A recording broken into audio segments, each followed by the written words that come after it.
everybody. Welcome to Two Buddies and a Lot of Conspiracies. And Eddie, as you can see, we are invading some town. Well, it looks like they're coming up on us real fast, huh? Yeah, it looks actually the opposite. Yeah, sorry. Yeah, it's like we are uh, we are being taken over here. You can see by the colors potentially on the flag back there. It's funny though, because I did I'll jump to the chase here. It's Chechnya, right? So the Chechen bombings, and it was Russia invading Chechnya. Okay, so that's what I tried to put into the AI system, and as soon as you put Russia in there, it kicks it. It's like, no, we can't do it. This was generated, and also if you try to put like guns going off or something, Microsoft's design studio says no, you can't have that. They put guns all over this thing. It's like, and I didn't even ask for guns. I literally said, two guys, hands up, sombrero on Eddie, when tanks roll into a town. And literally, it spit out colors of like a Russian flag back there. And these guys with these big, huge guns and rolling in, not on tanks though. I said tanks, and it gave me Hummers, but whatever. Maybe it likes Hummers better than tanks. I think that's sexual. I know Hummers are, but yeah. But I like your guy looks actually kind of looks like he may be Mexican, which is kind of nice. And he does have a sombrero. Does not have American flag colors, which is interesting. I I don't love know how his why. eyes look like he's from a cartoon. You know what I mean? Well, we're Like, all from cartoons, Eddie. We're all from cartoons. It's all fake. This is all fake. It's not real. None of this is real. None of this is real, man. It's totally true. Oh, and I do want to have a quick shout out here in the beginning. I want to shout out to End Censorship Warrior. I was on his show for a couple minutes, just thanking him for everything that he does. I was on there on Christmas Day, and I want to thank the people that came over to join our channel here. So yeah, thank you again, and I will put a link up in the comment section for that, and then I'll put a graphic up here so that way you can see what his channel actually looks like. But if you want to take a super deep dive into what's kind of going on, he's your guy to go to. And when you listen to him, he's got episode. He did one episode the other day. Well, couple months back where he went on for 12 hours. He did a 16-hour thing on Facebook once, but they removed that because Facebook is good about removing things. So is YouTube, by the way. If we want to talk about censorship, I am curious to see after today, because I guess we can head into our subjects. Because today we're going to talk about Chechen bombings and chemtrails. And I can already tell the Wikipedia that's going to be underneath our video on YouTube about chemtrails, but I don't think they're going to be able to touch us on the Chechen bombing thing. So, Eddie, what do you know about the Chechen bombing and or chemtrails? well, the bombing, not really that much, but Nothing, like right? the Me either. chemtrails. Yeah, the chemtrails is like we've talked about it. Like we used to just go outside and just see the the huge trails, Well, yeah, and you that's when see, it's a beautiful, crystal clear day. It's a crystal clear day, and yet you look at the forecast; it says it's going to be cloudy. It's like, well, what? It's perfectly clear out here, and then you see these lines just come over, and then later on you see, oh, there's the clouds. Okay, yeah, pretty so much. did they make it, or like what? So okay, so nothing, not much about Chechen bombings, and then chemtrails. Chemtrails is just like whatever we talked about, like here and there, like previous to this. Um, What do you think they're spraying, or do you think they're just weather manipulation, or do you think it's chemicals, or do you think it's I both? think it's both. I think Okay, it's both. you're There's got to be probably right. probably something that has to control like the weather, and then probably just something that intoxicates people in some way somehow. I want to say I think you're right on that. There's geoengineering. That's what you have to actually say instead of chemtrails. That way you can actually get away with Google searching it. If you Google search geoengineering, if you Google search chemtrails, it immediately says, no, you're an idiot. There's no such thing. They're contrails, man. They're contrails, condensation trails. But they're not. Like, it's not. It's not what's happening. It's not the No, but reality it's we're funny living. because like you literally see like a plane flying, like at the end of Yeah, it, like so that yeah, no, this is not what it is. it's That ridiculous. plane, like that coming, it's not coming out of the plane. It's not there. Just Don't just look over ignore there. the plane at the end, okay? That's Just not don't believe that's your not eyes, Eddie. Okay? Don't believe yeah. what you see. Believe what you're told. Yep. So but this is what I got as far as a breakdown. So because I'm sure a lot of people are probably unfamiliar with Chechen or Chechnya, so I've got the location of Chechnya. Then we are gonna read some stuff, and then the last video that I have, the Tucker interview, is actually like 30 minutes long. So FYI, it's an hour total, and I would recommend you watch it because the guy does have a lot of information. He does seem pretty good. But remember, Tucker Carlson's a part of like the mainstream kind of stuff, you know. So yeah, we got location of Chechnya. Then we got the Chechen war outcomes because there were two. I didn't know there were two. And then we got a video on the war, which actually sums it up really good. That yeah, it really he did a good job. He did a really good job, and it's animated too. So it's a little cartoon for us to watch. Like we said earlier, it's all a cartoon, man. It's all fake. Litvinenko, quick video. So the funny thing is, I started this whole thing with straight up having his like whole video because it's BuzzFeed. You know BuzzFeed, right? You Yep. know the two guys, the Asian guy and the white guy, Shane and Uh-huh. what the fuck is he? Whatever. We'll see when we get to the video. But I used to watch those guys a lot for their like horror stuff, where they'd go to like some haunted house and stay overnight, or go to like a haunted jail and stay overnight and listen to things and hear things. Right. That's where I first started seeing those guys. But they did a good thing on Litvinenko. Or Litvinenko. I'm not Russian. I'm sorry. But I had the whole thing going just based on that, and then I look and I see there's a whole chapter on the guy, and I'm like, damn it, like this is the perfect video for that instead. So I got that. I just have like a minute or a minute and a half clip of those guys briefly discussing him because it relates to the Chechen bombings. Then we're gonna start talking about chemtrails. I got a chemtrail vid. I actually have 3 videos on this side. So I got a chemtrail vid, and then we're gonna read all about geoengineering. Then we're gonna read about Bill Gates, who's a fantastic philanthropist who takes care of everybody. And we're also gonna talk about weather control. And then PJW is Paul Joseph Watson, example of weather control. This is an FYI because that is something that is they're spraying in the air. And then the Tucker interview, and then we're done.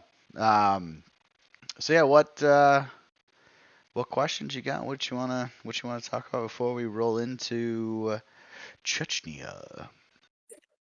I love the fact that AI never likes what you put in it. It hates it every time. Uh, it always does something different, It really and does.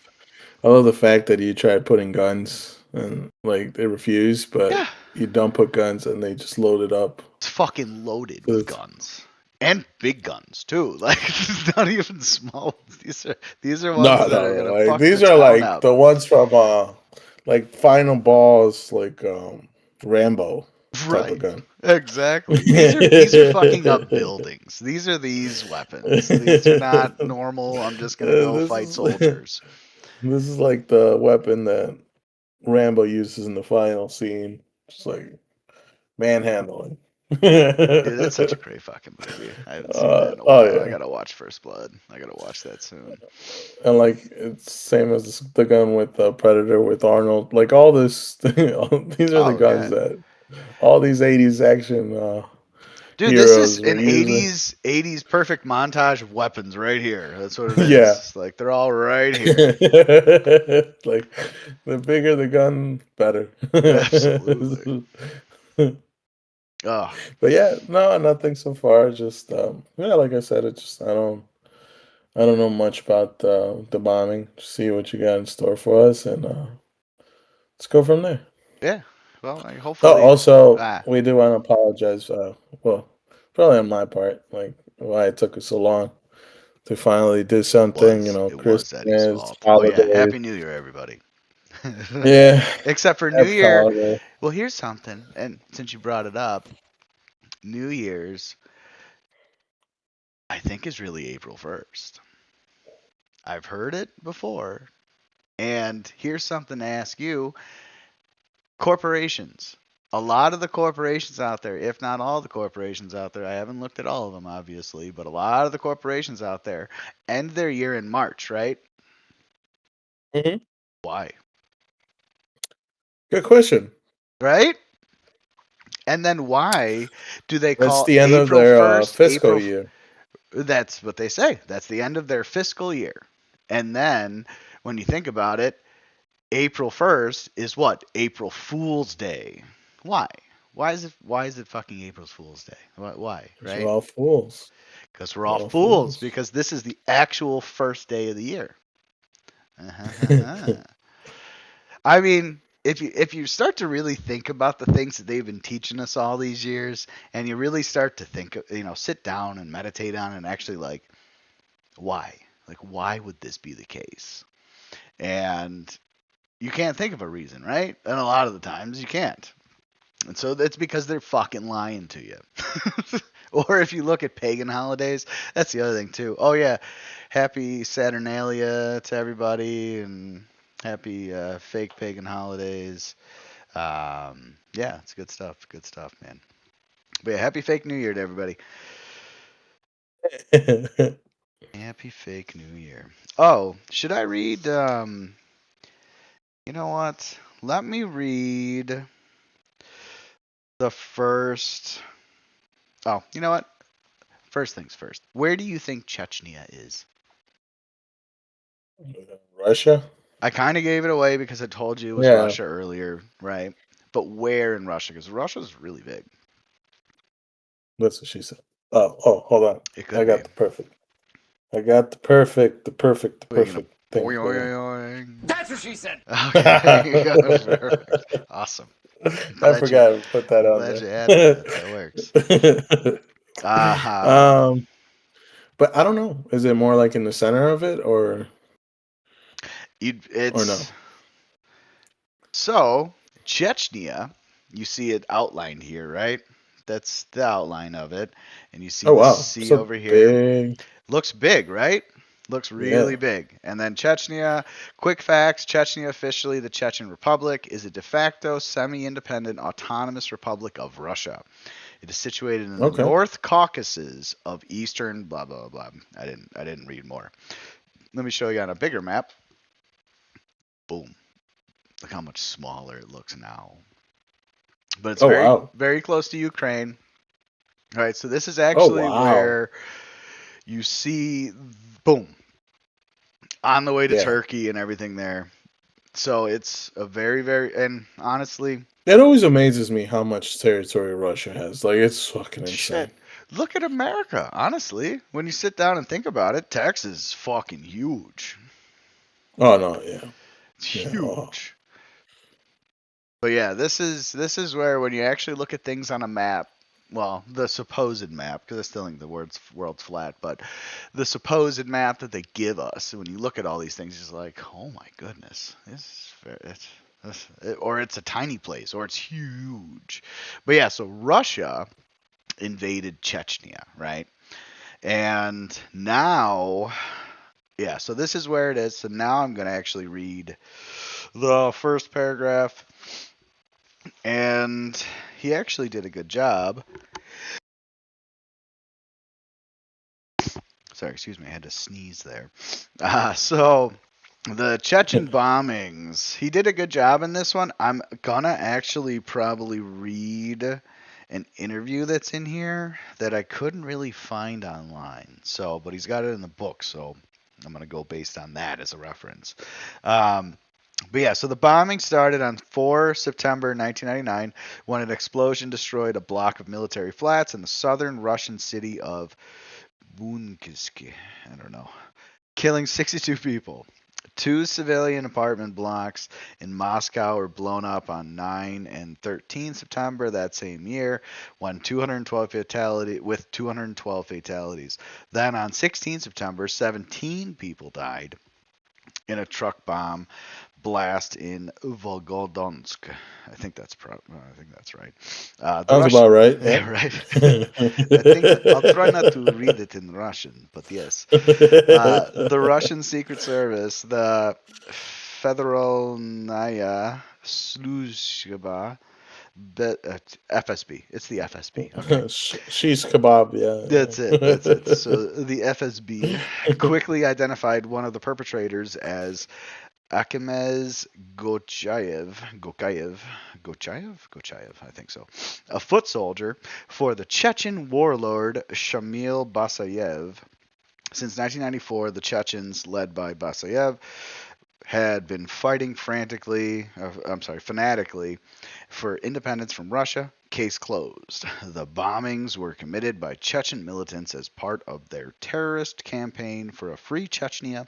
In response, the acting Prime Minister of Russia, Vladimir Putin, which we know that name, ordered a mass counterterrorism campaign in Chechnya, a piece of politicking that so earned him to a fearful Russian electorate that they voted the former FSB director their president in 2000. So like it's kind of like a question mark, right? And then let me read I'll read the last paragraph and then his alert level. Yeah. The truth of the apartment bombings may never properly emerge from the murky war between Russia, neo imperialists, and Chechen separatists. Matters have not been aided by a pro Kremlin bloc in the Russian Duma parliament, which stymied an investigation into the attempted Ryazan bombings, or by the inconvenient fate that met two members of an independent public investigation, Sergei Yushchenkov and Yuri Shikhalkin. Sorry. They died in Yes. circumstances which Yes. Yes. suggested assassination. And then, of course, there was the Litvinenko case. So, the Litvinenko case, that's where I'm not going to run it. I'll just show you the video. It's like a minute. The Russian apartment bombings were a false flag FSB operation intended to justify the Russian invasion, which started the Second Chechnyan War, alert level 7. So he's on board. He actually believes it. And I got to figure out where I'll read this. But there is a good interview that he has in here, which I don't know if it's true or not, but and maybe I'll just fucking not put it in here, but whatever. So yeah, so you know nothing about this. I know nothing really about this because one, what information do you really hear about Russia, right? Besides that they're the Yeah. bad guys. Is that like that's it, right? You hear that they're the bad guys. Of course.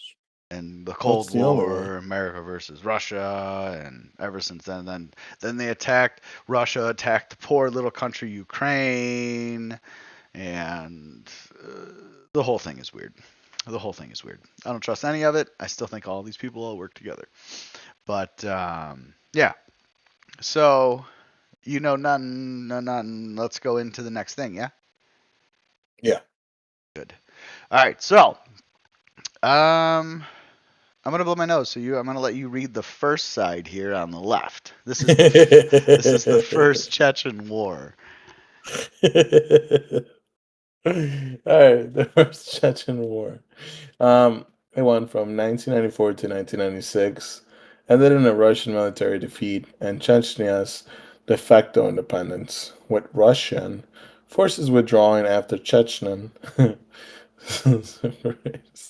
It's tough. Used It's tough, effective isn't it? guerrilla tactics, forcing a ceasefire and peace treaty, uh, Kurth Accord. Despite winning military control and securing uh, autonomy, Chechnya faced internal chaos, economic collapse, and violence, setting the stage for the Second Chechen War, as Russia later reset, reasserted control. Key outcomes: Russian withdrawal. Russia failed to reintegrate Chechnya and was forced to pull out its troops. Chechen victory, de facto independence. Chechnya Yay. achieved a significant victory, becoming self governing as the Chechen Republic of Ichkeria. Ka- Kasayugrut Come Accord, on, you can do better than that. Pretend 1996. like you're Russian. No, no. This agreement officially ended hostilities, delaying the final status of Chechnya, but acknowledging its autonomy. Autonomy. Devastation and instability. Like every single time, like I said, like Chechnya, like my lung, my It's tongue feels all it's weird. tough, It's yeah. like what? Chechnya. Yeah. Chechnya. The war left Chechnya in ruins, with massive civilian casualties, tens of thousands, and Sing it. societal breakdown, leading to rampant crime and religious extremism. Paved way for Second War. The unsolved conflict and instability unfortunately led to Russia's second invasion in 1999, resulting in a more decisive Russian victory and reincorporation. Yep. In essence, Chechnya won the war but lost the peace, creating conditions that led to further conflict. Which I call bullshit on. Because, and you'll see in the video, you can be like, okay. So, the whole purpose of the whole chapter is that the bombs were done by the Russians to get back in there, right? And if you see, Okay. after the first war, they lost. So the Russians lost that small little guy. You saw that map. That small little country there won against Defeated Russia. Russia, right? Huge. And the way they did it was impressive, that's for sure. But so because they lost the first one, 94 to 96, only a couple years later, it's the Second Chechen War, 1999 to 2009, ended with Russia reasserting full control over Chechnya, establishing a pro-Russian government led by the Kadyrov, I don't know, family, and devastating the region. But it transitioned into a prolonged insurgency with significant human rights abuses and civilian casualties, officially ending with the cessation of major military operations in 2009. So they just kind of gave up because they still had a hard time fighting them. So, like, even after they already did it, and now they have to do it again, though instability persisted. Key outcomes: Russian forces regained control of Chechnya by 2000, effectively ending the separatists' movement's large-scale military capacity, though insurgency continued. Pro-Kremlin government. A Moscow-backed government was installed, so they put him up to put someone in there like Moscow better. That's kind of like what they did. Honestly, if anybody's interested, let's say look up Ukraine under fire 2014. It's something that the United States did against them. But so pro-Kremlin government, a Moscow-backed government was installed first under Ahmad Kadyrov, and later his son, Ramzan Kadyrov, who rules today. Oh, that's interesting. Humanitarian disaster. The war caused massive destruction, particularly in Grozny, displaced hundreds of thousands. That's always what happens in wars, and resulted in significant civilian deaths, which is also a terrible thing in wars, with estimates varying widely. You know, it's funny. You hear about all the civilian deaths, right? But you don't ever Hmm. hear about the politicians getting murdered. You never hear about the people that actually orchestrated the war getting murdered. Like, you know what I mean? Like, it's the civilians are the ones that get Yeah. taken out. Ugh, ugh, it's disgusting. War is awful. Human rights abuses. Both sides committed atrocities. with Russian forces accused of summary executions, torture, and mass disappearances, leading to ECHR rulings against Russia. I don't know what that means. Shift to insurgency. After 2002, the conflict evolved into a wider insurgency across the North Caucasus.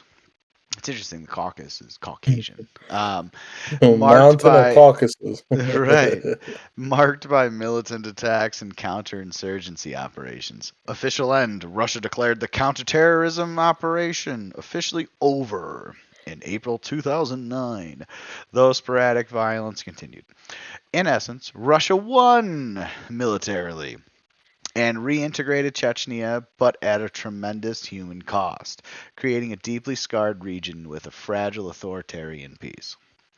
So, like, it's interesting, right? So they fucked up first, they lost, and then somehow they were able to go back in there because of these Chechen bombings, right? Mm-hmm. Like right there on its face, kind of gives you, okay, yeah, that's probably exactly what happened. Even though none of this Google AI, thanks a lot, talks about the bombings in Chechnya or the bombings at all. Like, it doesn't talk about that. It just talks about insurgencies and it talks about unrest and that kind of shit. And it's like, really? There's more to it, you fucks. You're leaving out shit. Ugh, Google AI. Clowns. Clown shoes. But yeah, any questions you got before we go into the next thing, which I think is a video? No, I think we should go right into the video. I think you're gonna like the video. It is the video. Okay, good. Yeah, you'll like this guy. He's actually really good. He puts it together. I think it's 19 minutes. I think I shaved us like 30 seconds or something. But yeah, so you're gonna like this. It's the rise of Putin, right? It's interesting because that's not even what I was really looking for, but it kind of puts it all together to where it kind of makes sense. So okay, you ready? Yep. Okay, this is your guy. This is your favorite guy. You voted for him. For who? Putin. Oh yeah. What the fuck? What the fuck? All right, here we go. Johnson, the armchair historian. Of all the current world leaders, I like his fake none pipe seem smoking. as incapable of ignoring the international spotlight as Vladimir Putin. From relatively humble beginnings as the third and only surviving son of a naval conscript and factory worker, Putin would climb the ever-shifting power structure of first the Soviet Union and then the Russian Federation, until finally claiming his place as leader of one of the largest, most powerful nations. But Putin's rise to prominence amongst his peers is inextricably linked with the Chechen Wars, a series of conflicts fought over control of the country of Chechnya in the northern Caucasus. In this video, we'll be examining the Second Chechen War and exploring how Putin's careful political schemes exploited the unstable region to both expand the scope of Russian influence and enable his own ascension to the highest office in the nation. During the chaotic first years of the post-Soviet era, the small and fairly insignificant breakaway Chechen Republic of Ichkeria was mostly left to its own devices, while President Boris Yeltsin struggled to create a viable Russian government and stabilize the economy. But Yeltsin always kept the region in the back of his mind, fearing that other Russian republics would use Chechnya's example to make their own bids for freedom. Chechnya was utterly plagued with crime and corruption to such an extent ethnic Russians were leaving in droves. And by November of 1994, Yeltsin authorized the use of disguised military personnel to overthrow the government, then openly resorted to force after this attempt failed. But Yeltsin's hope of a brief, easy intervention were dashed when the poorly coordinated Russian advance on the capital city of Grozny was stalled for days by a motley collection of Chechen troops, volunteers, and foreign mercenaries. Even when Grozny fell, the Chechens simply began a protracted guerrilla war in the countryside. The Chechen president at the time was Zekhar Dadayev, a like veteran of the videos. Soviet-Afghan War who knew exactly how to counter the Federation offensives, while much of the field actions were organized by a military officer and hardline Muslim extremist named Shamil Basayev, who had close ties with the Mujahideen. Though guilty of blatant acts of terrorism against the Russian people, Basayev would go on to serve as the chairman of Chechnya after Yeltsin was forced to sign the Ksavyrt Accords in 1996. These accords brought hostilities to an end, but left the status of Chechnya in a gray area that both sides knew would only cause future conflict.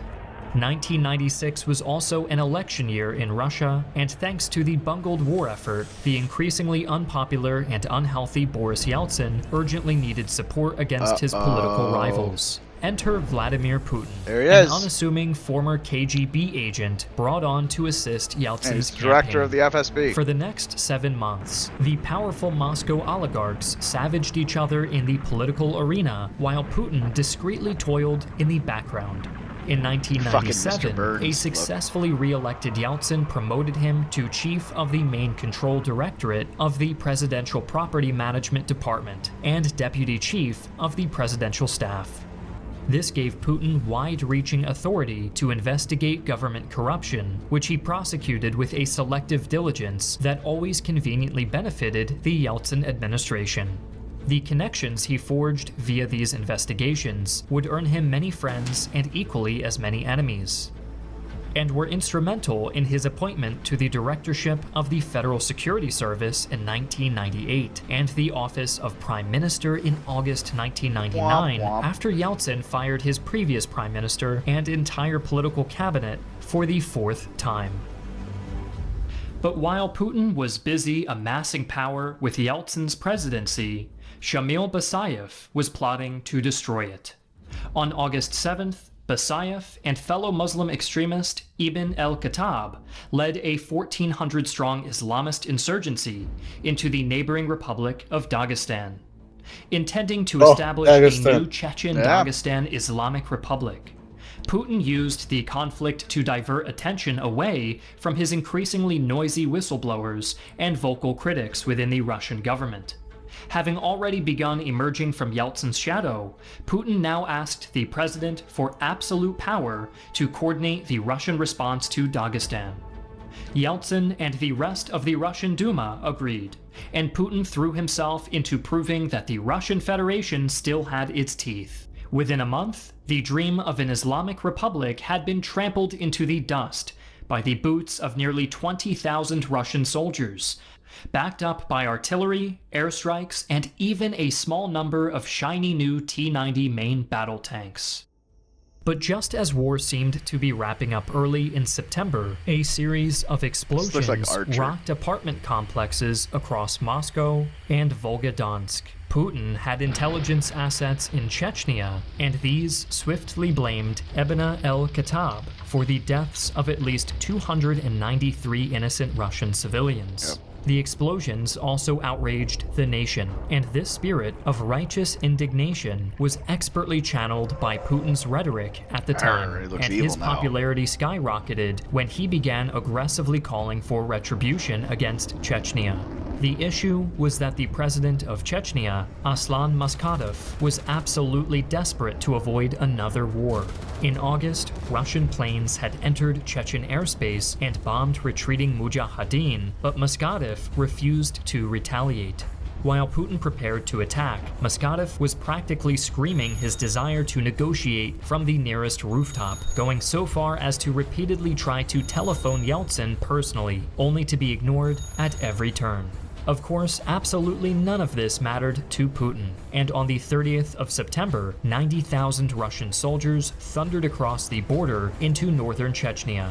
Now led by experienced veterans of the First Chechen War, the Russians reacted to urban guerrilla warfare by simply flattening every piece of available cover with gratuitous amounts of artillery fire and airstrikes. the local Chechen village elders were politely told to expel any rebels and submit to occupation, or have their settlements declared terrorist bases and subsequently bombed to rubble.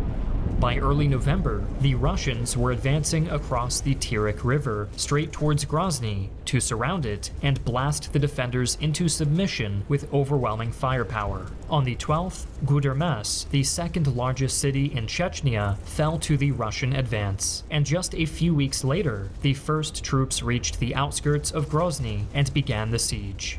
Over the next 2 months, Grozny was subjected to constant bombardment, while Russian troops secured strategic positions in the suburbs and skirmished with their Chechen counterparts, who often tried disguising themselves in Russian uniforms during nighttime raids.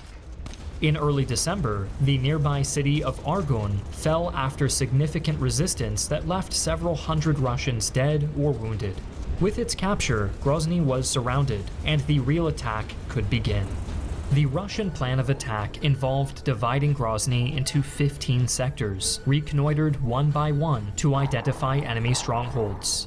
These would then be subjected to long-range bombardment before sappers created safe corridors for infantry to secure the sector. They learned after the first bulk one. of the street fighting would be done by loyalist Chechen militia under the command of a former mayor of Grozny, Bislan Gantamirov. Backing up the militia were 2 MVD brigades and several units of the feared Russian Special Forces operatives, the Spetsnaz. The operation was intended to reduce the mobility of Chechen defenders and create a spiderweb of Russian-controlled areas throughout the city. After this web had been woven around Grozny, storm detachments of 30 to 50 men would break up pockets of serious resistance, while the militia would mop up the stragglers. Each detachment also had access to sniper rifles, rocket-propelled grenades, and the terrifying Shmel RPO-A flamethrower. On the 24th of December, the first Russian soldiers advanced into Grozny, escorted closely by tanks and backed up by BMP infantry fighting vehicles that also acted as field ambulances. Those are supposed to be what's in our image. Tanks. With so much firepower at their disposal, the Russians avoided close combat whenever possible, instead marking clusters of resistance for elimination by mortar and artillery barrages. The first reports of the battle to reach the Russian media were glowingly positive, describing the occupation of huge swaths of Grozny and virtually no direct confrontations with the enemy. But in reality, the fighting was vicious, hectic, and extremely intense. Guerrilla fighters were constantly sneaking past the siege lines to reinforce their comrades in the city, and were far more numerous and determined than expected. The Chechen militia complained they were left unsupported during engagements, and the Russian troops often failed to adequately secure sectors before moving on, resulting in territory captured one day being lost the next day.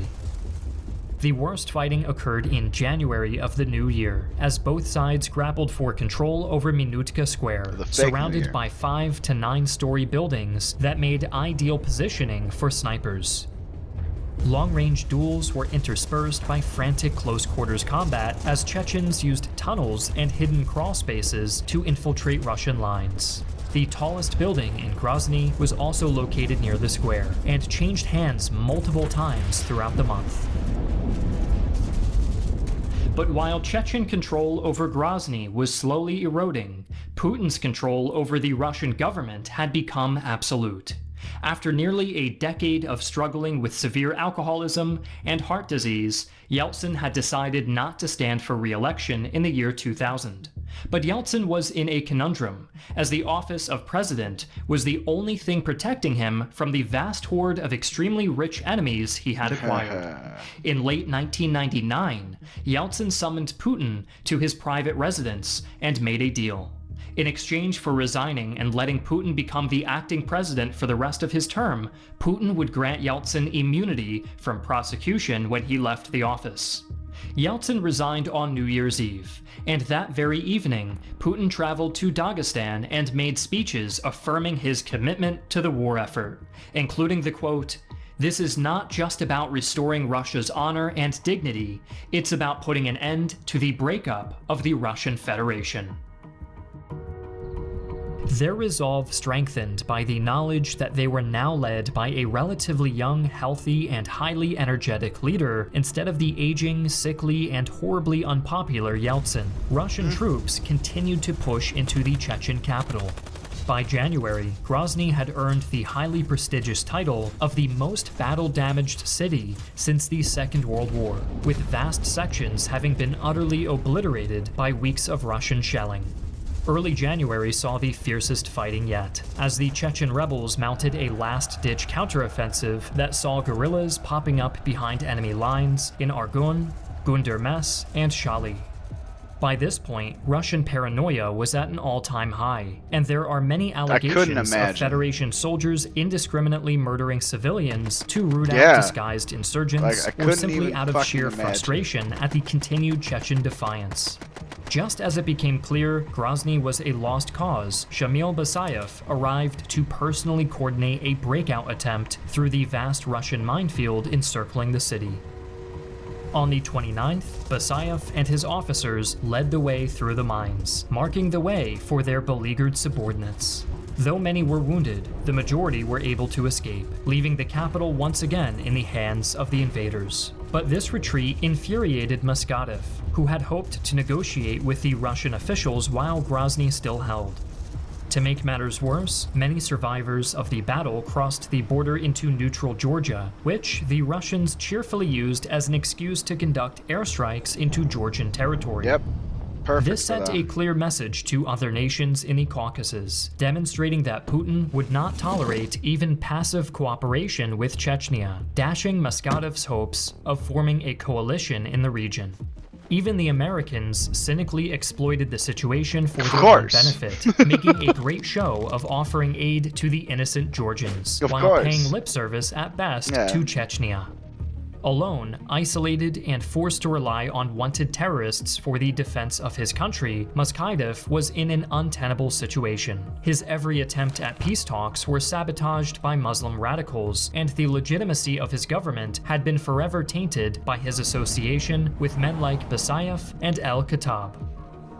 Having seized the capital, the Russian army now spread out into the countryside to conduct mopping-up operations. Most remaining pockets of opposition were holed up in the mountainous regions in the south of the country, such as Chatoy and Vidino. But even the largest of these consisted of a few hundred men at most, and their ability to resist amounted to acts of sabotage and terrorism designed to make life as annoying for the occupiers as possible. While the Chechen insurgency clung to the faint hope of victory, Vladimir Putin was being sworn in as president of the Russian Federation. His policies in Chechnya had been carefully spun by the media as the actions of a man determined to weld the various fragmentary parts of the Union back into a united, cohesive whole. Thanks to this, Putin secured an easy 53% of the popular vote. Just 2 months after his victory, Putin placed Chechnya under direct rule, with a hand-picked pro-Russian government taking office in the blasted ruins of Grozny. But the real government of Chechnya persisted, with Muskadev continuing to try and represent his nation to the best of his abilities while in exile. However, his credibility would be constantly sabotaged, particularly by the events of 9/11. Almost as soon as the attack occurred, Putin called President Bush, ostensibly to express condolences, but also taking the time to imply a link between the Chechen resistance and Al-Qaeda. By planting such seeds of doubt, Putin was able to keep international pressure off of Russia while leaving the Chechen government isolated. Muskadev's last gasp came in 2002, when El-Khattab was assassinated by a poisoned letter. By far the most extreme member of the Chechen resistance, El-Khattab's death indirectly gave Muskadev the political capital needed to bring the eternally bickering Chechen guerrillas together one last time. Naturally, Basayev chose this exact moment to claim responsibility for a hostage-taking at the Nordost Theater in Moscow. Since he was still commander-in-chief of Chechnya's armed forces, this extremely public link to a terrorist attack that resulted in hundreds of innocent deaths destroyed Muskadev's dream of negotiation once and for all. Basayev would leave the Chechen government shortly thereafter, but not before him and Muskatov publicly denounced each other as Russian double agents. 2002 was also the year the Russian army handed over combat duties against the insurgents to locally appointed militia groups made up of Chechen loyalists. In October of 2003, the Chechen government installed by Russian elected Akhmad Kadyrov as president. Kadyrov oversaw a referendum on the constitution, which included a motion to reintegrate with the Russian Federation. Debate over the wording of the constitution was forbidden, and over 80,000 Russian soldiers were also allowed to vote, rendering the proceedings farcical. To further emphasize just how little power the puppet government had, Kadyrov was killed in an explosion at Grozny Stadium in 2004, and the Kremlin reacted by putting his son, Ramzan, through an emergency political education as his father's eventual successor. 2004 also saw Aslan Muskatov's death, as he was tracked down by Russian special forces and killed by a grenade blast. Shamil Basayev would last until 2006, when he too met an explosive end by accidentally triggering a mine while attempting to disarm it. Yep. Setups. For various reasons, it is impossible to definitively determine when the Second Chechen War came to an end. Remnants of the insurgency continue operating to this day, and fragments of the Ichkeria government still cling to legitimacy in secluded corners of the Caucasus. However, most place the end of the conventional conflict as occurring shortly after the fall of Grozny, while anti-terrorist operations continued into the late 2000s. It is estimated that to this date, around 7,000 Russians have been killed in combat with insurgents, in exchange for around 16,000 Chechen casualties. The civilian toll is up to 10 times higher, with both sides accused of extensive war crimes against innocents, and acts of terrorism by Chechen extremists having killed at least 600 Russians outside the borders of Chechnya itself. So, couple of things. Number one to start with, the reason why you know the Mujahideen is because we've heard that name like 3 times already. BCCI was linked to the Mujahideen, Al Qaeda is linked to the Mujahideen, and Al Qaeda is what is it? Osama bin Laden. So that's the reason you've heard that name before, because it's all connected, man. So, and then the other thing is do you think that all these other people getting assassinated or even that hostage taking, right? Who's to say that it wasn't set up, right? It was in Moscow. It could have been the FSB themselves that actually had that hostage taking and then linked it to that guy so that way he had no power anymore, right? We've all seen these movies, and these movies tell us a whole lot more than they probably should.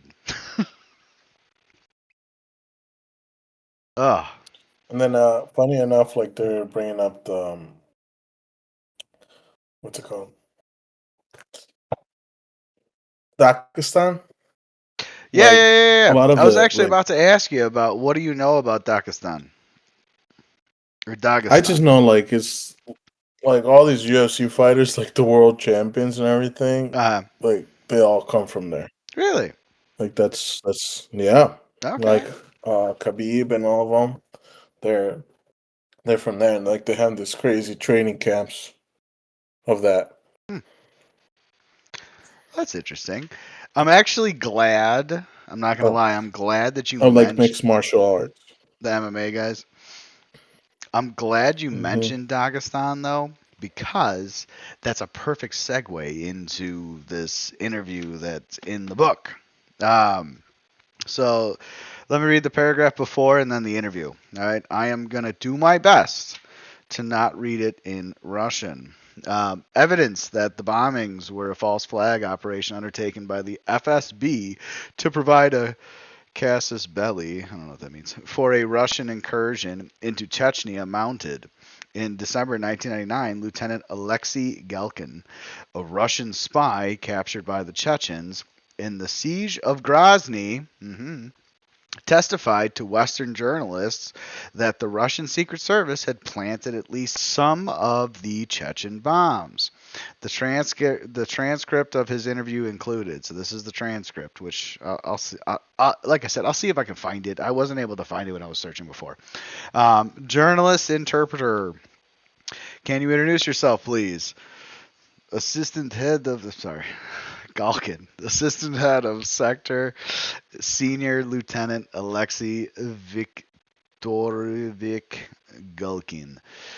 Employee of the Central Intelligence Office, GRU of the Russian Federation. Journalist. Did you take part in the bombing of the buildings in Moscow and Dagestan? Gulkin. I personally did not take part in the bombings of the buildings in Moscow and Dagestan, but I know who blew them up. Who is behind the bombings of the buildings in Moscow and who blew up the buildings in Buenask, KSK, I don't know what that means. Journalist. Can you tell us who? Galkin. Russian Special Forces, the FSB, together with GRU, Central Intelligence Office, are responsible for blowing up the buildings in Moscow and in Volgodonsk. The bombings of the buildings in Buenask was the work of some members of our group, which at the time was on a mission in Dagestan. Journalist. And as far as I know, here you have been recorded on tape. You confessed to all this. Apparently you were filmed with the video camera. And when you, during the filming, were you acting on your own wishes? Voice off camera of the head of the Chechen security service, Abu Movesev. Don't answer that question. Journalist, how have you been treated here? Galkin, I've been treated well here. As a prisoner of war, I have not been beaten here. They have fed me 3 times a day, and when necessary, given me medical assistance. Journalist, I believe that. Right? Here is the statement given by you. Do you confirm that you made it voluntarily without any pressure on the part of anyone? Galkin, the statement is printed from my words. I wrote this statement by hand, holds the piece of paper in front of his face, with my personal signature. Journalist, now at this moment, as you are speaking with us, are you afraid of anything? Galkin, no. It is simply that this is the first time I have faced journalists from Western television companies, so I'm a bit nervous. Abu Mosaev's voice off camera, the special forces are not allowed to appear on. I'm sorry, I gotta stop the Russian. Galkin, it is quite simply that due to the nature of our work, we have to... We are not supposed to show ourselves in front of television cameras, actually being a spy. Smiles tensely. Journalist, do you personally and does your unit have anything to do with the explosions in Moscow? Galkin, personally, our unit has nothing to do with the explosions in Moscow since at the time we were in Dagestan. The members of our unit of 12 men who were in Dagestan at the time, carried out the bombings of the house in Buenask. Right. So, and then after Galkin, it was the turn of former FSB officer Alexander Litvinenko to accuse his ex-colleagues of orchestrating the apartment block buildings in his book Blowing Up Russia, which was underwritten by the exiled tycoon Boris Berezovsky. Man, I gotta learn Russian. But yeah, dude, like, this shit happens in America all the time. Like, we've heard about false flags all the time. You don't think other countries are able to do false flags where they blow up their own citizens and then say it was somebody else and then go invade that country and be like, hey, now it's ours? Oh, yeah. Like, all the fucking time, right? All the fucking time. Ugh. So yeah, you like that video though? Actually, I like this guy, the Armchair Historian. I like this guy. So again, links are gonna be in the description or in the comments or the description. So you'll see all the links in there for all of our videos again. But any other questions before we go to the next thing? No. Nada. Okay, good. We gotta read then. Yeah, I'll do the first thing. Okay, good.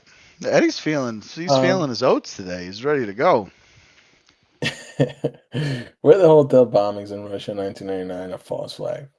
The idea that the 1999 Russian apartment bombings were false flag operations perpetrated by Russia's State Security Services (FSB) to justify the Second Chechen War and boost Vladimir Putin's popularity is a significant, widely discussed, and unsolved theory. The Russian government officially blames Chechen militants and has denied the allegations. Of course, they are. We have nothing to do with it. Key points of controversy: the Ryazan incident, the central piece of evidence cited by proponents of the false flag theory, occurred in the city of It's Ryazan. because you're not reading it in Russian. If you read it in I Russian in can't. your I can't. brain, then it makes more I need to sense. have the vodka, the That's it. vodka. You need the vodka. I'm building you some vodka next week. Where a fifth bond was discovered and defused. The individuals who planted the device were identified and arrested by local police, but turned out to be FSB agents. The FSB director, Nikolai Patrushevs, Yeah, you're then getting it. claimed See? the, then claimed the incident was a training exercise. Of course. Oh my god, that's awesome. And the device Right. contained only oh, it only contained sugar. What the fuck? A statement that contradicted initial reports that the substance tested positive for oxygen. Oh my Mm-hmm. god. It was sugar. We were It trying to was make sugar. cake. We were trying to find another way to make a cake just by exploding the Right. sugar. Exactly. The explosive used in the other successful bombings. Political motivation. The bombings triggered the Second Chechen War and the subsequent handling of the crisis by then Prime Minister Vladimir Putin dramatically increased his popularity, Uh-huh. paving his path to the presidency. Critics argue this outcome provided a strong motive for the security service to orchestrate the attacks. Obstruction of independent investigations. All attempts by independent journalism and State Duma deputies such as Sergei Kovalev and Kovalev. Sergei Yoshenkov Yushenkov. and Oh, good Yuri. luck with that one, Yuri. dude. I know you're Yuri. Such Kochitkin to conduct a public Chicken, yeah. chicken to conduct a public and throughout investigation face significant government obstructions. Key individuals involved in these investigations have died. Oh my god, I love this. Under suspicious Fucking circumstances Google or AI, where man. imprisoned. I love how even Google knows suspicious. It's It would have been better if they would have put if the AI would have put like quotes suspicious it really needs the circumstances. quotes. It really needs the air quotes out there so that way we can be like, Like that would be okay. fucking that'd be fucking chef's kiss if they would have been just like suspicious like quotes. That's it. Well, but yes, I like well just by reading this, you know that somebody had a It benefit. it was a setup. It Yeah, doesn't it was make any beneficial for sense. somebody. Oh, exactly. Yeah, who got the best out of it? And it Really, looks like like the director of the FSB, which then turned out to be the president of the country, seems like he might be at fault or a little bit of yeah. like this is where like the people are just like, oh, I don't see nothing, and they have like their eyes covered to their face, That's but with their exactly hand it. open, Yeah. like with their hand open, like yeah, no, I didn't see anything. Didn't know Oh my nothing. god. But yeah, sealed evidence. The material evidence from the Ryazan incident, the bags and detonator, was sealed by the authorities and never independently examined. Shocker. Leading to accusations of a cover up. Yeah. The official trials of convicted individuals were also closed, meaning evidence against the alleged Chechen terrorists was not publicly disclosed. That's another question mark. Conflicting statements. Official accounts have contained inconsistencies, including the initial identification of the Ryzen device as a real bomb before changing the narrative to a training exercise. A real bomb There's now. your quotes, man. Chechen leaders at the time, including Aslan Maskadov and Ibn al-Khattab, denied responsibility for the attacks, while Russian courts have convicted Chechen militants for the bombing. Yeah, like, fuck it. We're just going to blame them anyway. With Chechen militants for the bombing, a number of historians, investigative journalists, and former intelligence officers, such as former FSB agent Alexander Litvinenko, which we'll see a quick little video about that, who was later assassinated in London, shocker, maintain that the evidence points to a false flag operation by the FSB.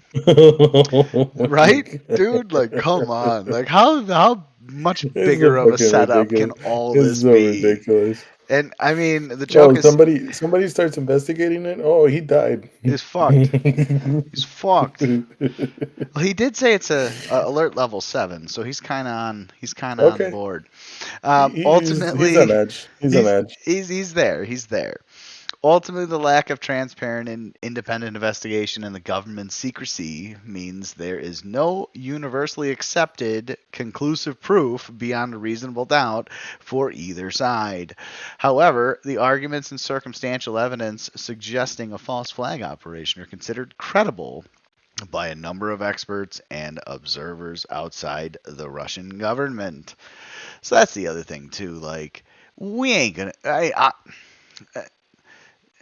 Don't kill us, FSB agents or KGB or whatever you guys want to be today. But like, this is a setup, man.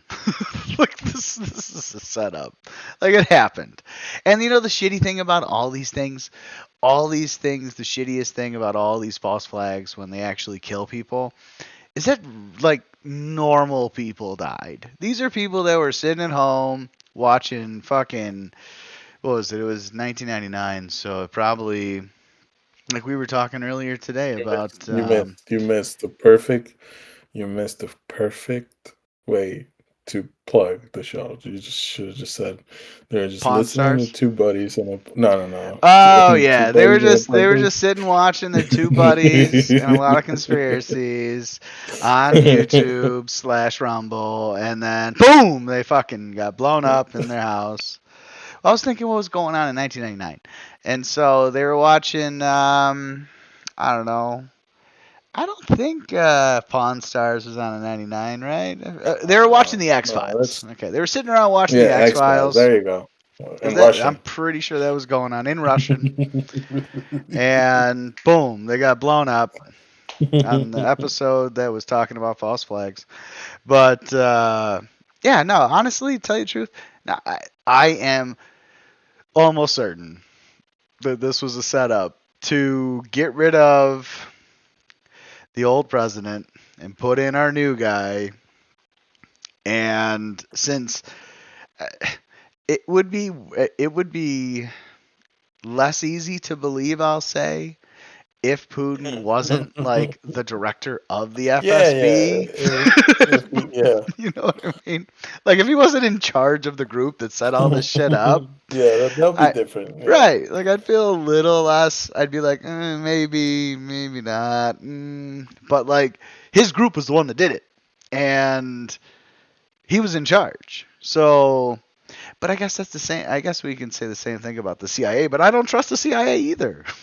Like, I don't trust that they're not involved in a lot of the shit that they do. So any secret group that works for the government that goes and takes out people or goes and does shit. Oh, that's just like the thing that just happened with Venezuela.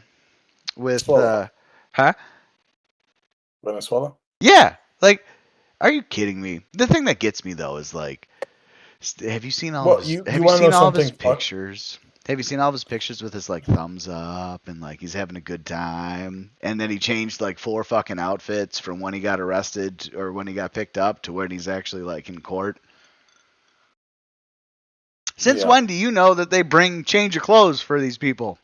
It doesn't happen. It does not happen. Oh, and he's styling. Yeah, dude. Like, and here's the other thing too. Like, if I just got arrested for war crimes or gang crimes or drug crimes or whatever the case, I ain't fucking smiling with the dude that fucking arrested me. Like, it ain't gonna fucking happen. I ain't gonna put my fucking thumbs up and be like, woo. It almost looks like AI images. It almost looks like it's all just fucking more fake bullshit. You know what? It's just nowadays it's so crazy that anything can happen. Like legit. Oh, yeah. Well, the joke is, the next thing is, we actually talk about the Club of Rome. That's the next chapter. And the chapter after that is the Council on Foreign Relations. And, dude, I was looking through the chapters that we have to go through. Once we make it through this first bit, there's some fucking bangers coming. Like, well, Pearl Harbor's in here. Nazi moon base is in here. 9/11's in here. We're going to talk about the Kennedys. Litvinenko. I was gonna tell you something, my man. I don't know Yeah. if you can add it right now that we just talked about the Venezuela thing. I don't know if you ever watched this movie. It's called Jack Ryan. This is Tom Clancy's not movie, a show. Is it Jack Ryan? Jack Ryan, correct? Yes, Jack Ryan. And there's a scene where he's just like, Is that with Jim from The Office? Yeah. Okay. That it's actually funny because, like, you know how we always have that thing that Russia and China are like the number one enemies. Mm-hmm. But there's, I don't know if you can add this to this, like right here. There's a little clip where he's like teaching, and he asks like the class, like, "Oh, who do you think?" And everybody says like China, Russia, and then he goes in depth and explaining why Venezuela is like a very, very big. I'll try to find it and add it. I know I own all of the seasons. Going to attack him. Like why Venezuela is so important to go after. Oh, well, Even their more big than those importance two. is going to be the oil. Like, that's a huge resource. And they're also their I think it's resources. Just not only like oil, but like the natural resources. Oh, like yeah, they've got a ton of very- minerals and minerals. There you go. Yeah. That you got it. Yeah, I was trying to say minerals. Dude. Yes. So let me ask you a thing, because it's funny, because I saw this today in a video that was actually pretty funny. It was a call for an uprising. Do you remember Call of Duty Ghosts Yes. in 2013? Mm-hmm. It's literally like what just happened. It's literally like exactly word for, like they go in under cover of darkness and they take the fucking president out. It's this the ghosts go into it. It's in Caracas. And it's like, oh my god. It is exactly. It's a fucking video game. We are watching a fucking video game, and the issue is that the idiots in charge don't realize that all of us saw it like 12 years ago. Because the game came out in 2013. We already knew it was gonna happen one day. We saw this shit a long time ago, and you guys are just showing it to us now in fake reality. Come on, man, get the fuck out of here. Oh, dude, this world, it's all fake, dude. I'm telling you, it's all fake. The news media is fake. It's all scripted reality nonsense. So you're gonna see in the next, once we go to Chemtrails, like when we hear that guy that talked to Tucker, which I would recommend everybody listen to the whole entire thing. But like, dude, it's all fucking scripted. It's all fake. Makes me sick. Makes me sick. And we sit and we watch it because we watch the news like we watch we watch the news like it's reality, but we really should be watching the news like it's a fucking movie. That's it. We should be watching the news like it's a fucking fake movie that's scripted, because it is all scripted. You heard about it, Operation Mockingbird, where they literally write the script and they tell these guys to say these things. You remember watching that clip about this is extremely dangerous to our democracy. You remember seeing that shit. It's all fake. It's all fake. Oh, it's weird. Weird stuff, man. And the more you think about it, it gets weirder and weirder. Oh, you were a 7.5 before, right? Mm-hmm. Okay. All right. Just remember that, because it ain't gonna really change. No, not at all. Just an FYI, it ain't gonna really fucking change after Like these two topics. these episodes, it's been like tough because it's like a lot of stuff that like You're a little shocked at it, but it's nothing that like you didn't know anything surprises really me. about it Yeah, before, so it's nothing that's really gonna blow your skirt up like you were lied to. You know? yeah. Because that's the Hmm. thing. Like Eddie's threat level here is based on information that he's received before, and now it's completely different. And when you talk about shit that happened in Russia that he's known nothing about and heard nothing about because no one's ever going to tell anybody about it, it's like, well, it's not going to go up that much. It's true. Like, oh, okay. Oh, so they're corrupt over there? Oh, okay. All right. That's fine. I've heard that before. So, okay. Somebody Crazy. set up a whole thing so he can get empowered. Oh, okay. Right. Exactly. It's like, no shit. Of course it happened. Oh, man. I think also too a lot of this stuff like doesn't like shock me too, or it doesn't have like so much of a shock factor. Well, partly Um, because you've also watched a lot of don't get me movies. wrong. I love the country where I come from. Like, well, I was born here in the U.S., but like I said, You'd I lived in Mexico majority of probably my be life. surprised at the shit that goes on down there, too, though. It's just like I've seen so much corruption like since I was so young that like all this is just A continuation of, it's oh, it's it just to let you probably know it that all sounds other bad. governments are corrupt, too. Yeah, it's just it's like not not too shocking because it's like you see corruption like instantly. Like I remember like ever since like we were driving home from the airport like Yeah. 20 years ago, like well 19 years ago, you know, a cop will pull you over and then they're just try to like tell you and set you up like how much this is gonna cost if we take your car, if Oh, we yeah. give you You're like, well, this that's the if we thing give that you a ticket. You know? I remember. I was watching one of the interviews that Tucker did with a guy from South Africa. What he made mention of that too. He's like, oh, he got pulled over by a police officer, and he's like, oh, I'm pulling you over for speeding, and I'm also hungry. And it's like, Wow. oh, okay, well here, like, here's some money. Let me go. All right, thanks. Like that's how that shit happens. It's like, Yeah, that's what I'm trying to say. Like that's how it is. Like down there, well, they don't straight up tell you I'm hungry, but they're like, right. oh, like this is gonna cost you this much, and then they just pretty like start bluffing of how much Oh money yeah, you're gonna they're spend, and inflating it. It's like, oh hey, it's gonna cost you okay, $1,000 to and get your then car out of pound. yeah, and then it goes like, okay, so like how we can? It's just famous last words like, how can we How can we get to the resolve point where this, that sir? doesn't happen? Right. And Like, then they just go like, "How much you got?" why don't It's you just like, save me a oh, lot of paperwork and just give me yeah. $100 right now? Not it's not even 100. Like I remember, like back in there was like 100, 200 pesos, which equates to like fuck five That's nothing, dollars, dude. Be like, hey man, here's five five ten bucks. dollars. Yeah, Yeah. and they go happy, and then they let you. There's gonna be a story. Sorry if I go sidetracked. Now that we're talking Yeah. about corruption. It was very funny because there was federal. So pretty much in Mexico, how it operates, it's you got your police, Hmm. and but it's not like here that technically a cop down there cannot um, pull you over for a transit infraction or like a Really? traffic infraction. Yes, Okay. there's separate departments. They're like separate. There's like a traffic or like transit police. Yeah. That's the exact translation. Transit police, and you get the police.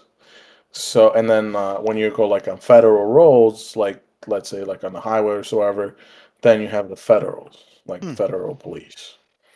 So, like a federal cop can stop you for a crime or traffic violation, pretty much.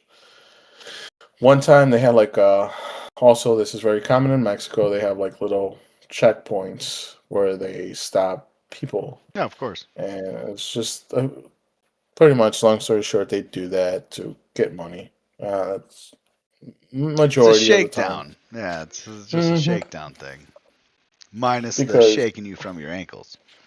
it's also I want to say it's common down there for people that drive vehicles without a license or without a seatbelt.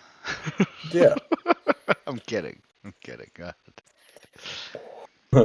So, so yeah, when a lot of people that don't carry a license or have proper documentation for their vehicle, ahead. because a lot of times too, people have U.S. vehicles down there. Oh yeah. But yeah, so one time I remember there was li- like a cop car stopping the people that was the incoming traffic, and then there Mm. was a cop car stopping the people that the ongoing traffic. Yeah.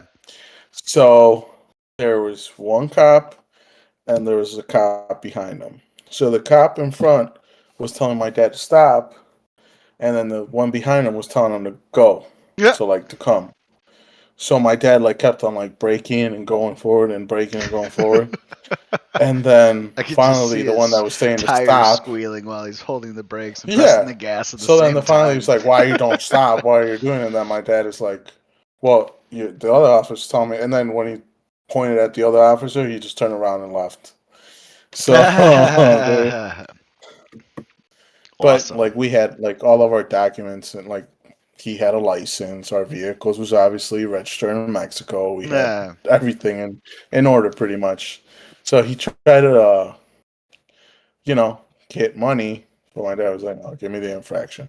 He didn't want to give him like the satisfaction of you've like You pretty guys much did set this this whole up. Yeah. they pretty much set it up so you get screwed. Yeah, absolutely. Go, go, And go. we No, went stop, stop, stop. Oh, go, go, go. Stop it. Oh, my God. and then I remember going with my father to go and pay that ticket. And he got into it with the guy in charge. I mean, unfortunately, that was probably the wrong guy to yell at, but he had to say something. You know what I mean? Because he couldn't say Well, anything yeah. to that guy, the And then actual they give police us that. officer. No, in Mexico, you just like you like I don't mean like he got into it like very bad. Like he was just like you know, I just gave him shit. um, yeah, He's like, that it was all a fuckers. setup. And then they give him a discount. They give him a Ah, they discount. took care of him. Yeah, they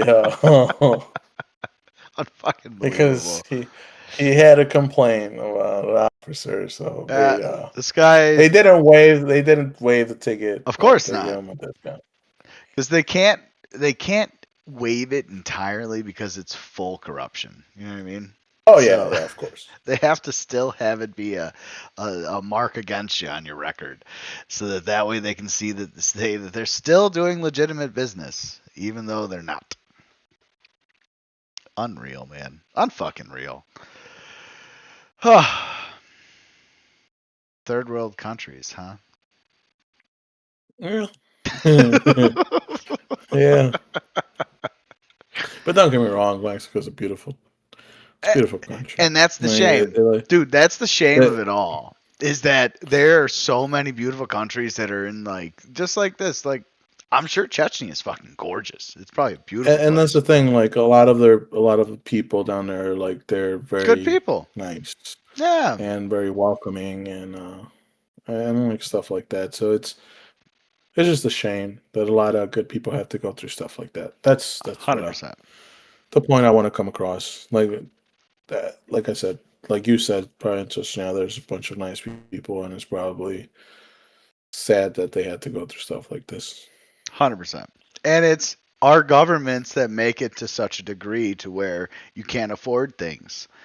And our corporations that also play into that fact too. Just as an FYI, we should all go protest the corporations. Um, yeah, it's just fucking wild, man. Fucking wild. Any other questions you got before we go into the next thing, which I want to say is a quick little video, and then we go to the next topic? No, well, this guy already. I went a little bit. You went a Got a little little bit off tangent sidetracked. there, but you entered into a valid point that everyone should actually kind of think about, because there's a lot of shit that we don't see. Because Oh yeah, especially if you're looking here from America. I mean, don't get me America. wrong. I know for a fact. Where's your eagle sound? The I know for a fact well, I'm sorry, let me rephrase that. I have heard from other parties that like the police are corrupt, and like if you go like I think even my father told me a story once where he went down to like he was driving down to Florida when this is like long time ago when he was still like a 20-year-old or something, but he went into some bar and like the cop there was like, "You ain't from around here, boy," like that kind of stuff. So like I know for a fact that like that kind of shit all happens, and I know there's corruption all over. Just look at our government and CIA, but yeah, we need to actually flesh that out and then do something about it as a human race. We need to start taking care of ourselves and our people as opposed to letting But I these was clowns take over. Hmm. I, I will say this, like, thank God, like I've had like not that many encounters with like law enforcement here in the U.S. Yeah, But in my cops side here of are things, generally like okay. that's the one thing that I would say. Like Yeah, I want to say like all the interactions that I've had so far, they've been very positive. Like no, yeah. like Majority of um the police officers, especially because the places that you're going to normally run into police officers are going to be the suburbs.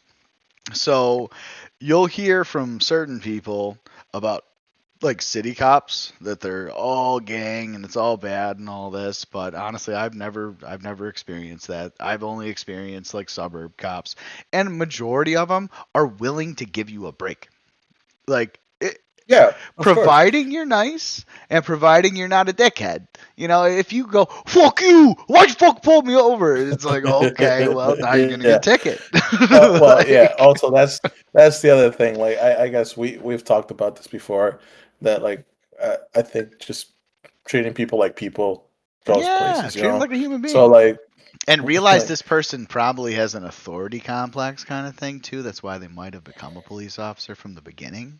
Like, so if you go, "Yes, officer. Yes, okay, great. yeah, of Boom. course. Simple. You get away with it." Like Yeah. Well, hey, I got whoa, pulled whoa, over. whoa. I Well, depending on what you're don't doing. Like if you're yeah. sitting there stabbing somebody, like, and a police officer comes up to you and you're like, "Okay, Full, officer, just 3 more stabs." Like he's you went probably like gonna tackle you or shoot full. you. You went like drastic, like I full did. I like to drastic. go extreme. That's it. That's it. We like to go to the extremes. But no, like if you got pulled over for speeding or something, you're polite with the cop and you weren't going like a crazy speed limit. Because the other thing too is you also got to realize that they're working for somebody else. Technically the people, or supposedly the people, but if they've got and they're all fucking tracked with their cameras and shit too. All their squad cars have cameras.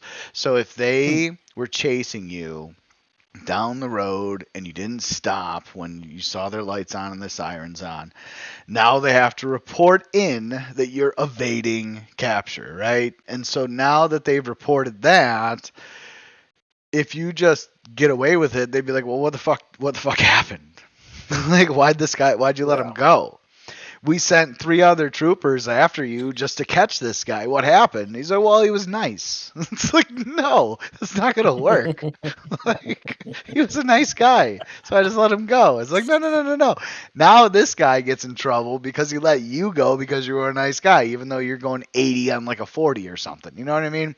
So like, Yeah. there's certain things, but if you're going just a little bit over, if you're going a little bit over the speed limit, 10 over, 15 over, and you get pulled over, there's a chance you might be able to get out of it. Just as an FYI. Just be nice.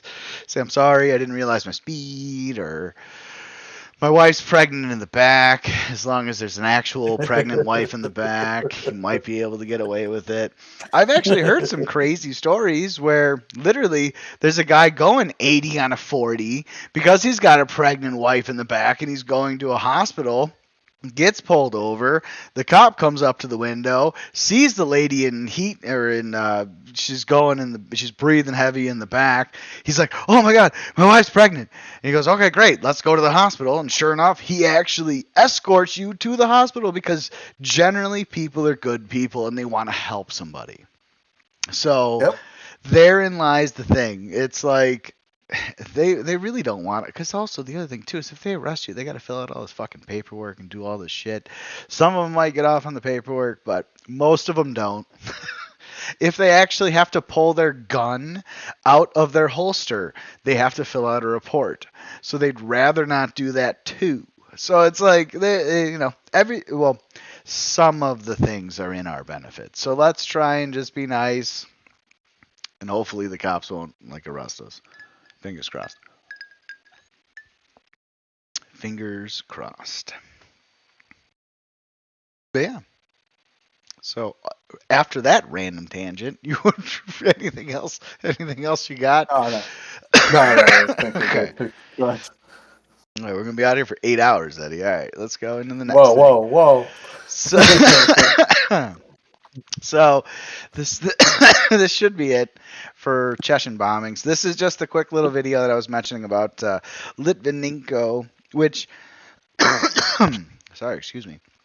As a preview, this is a preview of what you're going to actually see, because I probably will put the whole thing in, because it's actually pretty good the way they did it, the way they put it together. But this is Litvinenko on the Chechen bombings. You ready? Yep. Okay. Now let's go for it. This week on BuzzFeed Unsolved, we investigate the suspicious death of Alexander Litvinenko, an ex-Russian spy who died on UK soil following a meeting with former KGB contacts. Ryan's There's a lot of political intrigue to Shane unpack Ryan. in this tantalizing and kind of tragic caper. So, What is tantalizing? Are you tantalized? I mean, it's just intriguing. Anytime I hear tantalized, I just imagine yes. Is that tantalizing? I think it's more like you're intrigued. It's very unique. Okay, good. Glad we've established that. Cool. Who was the ill-fated Alexander Litvinenko? Born in Russia, Litvinenko began working for the KGB in the 1980s and eventually became a lieutenant colonel after the KGB became the FSB, the Counterintelligence and Internal Security Service in Russia. There, he is believed to have had a falling out over FSB corruption with his ultimate superior, Vladimir Putin. Litvinenko also wrote a book called Blowing Up Russia, Terror from Within after leaving the service.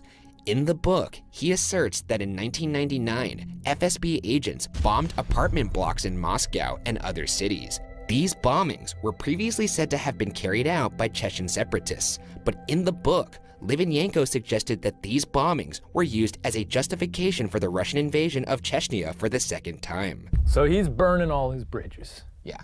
Which is a gutsy choice if your previous employer was the KGB. Well, you gotta imagine that if you know all this intel and it's bad intel, you would have a considerable amount of guilt if you are a good person. Mm-hmm. And he strikes me as a good guy. I mean, he doesn't care what happens to him, obviously. Maybe he's trying to clear his conscience a bit. Yeah, but you know by clearing your conscience, that's gonna come with some consequences for you. Heavy price. Heavy price for sure. So yeah, so you see why I kind of just clipped that in there.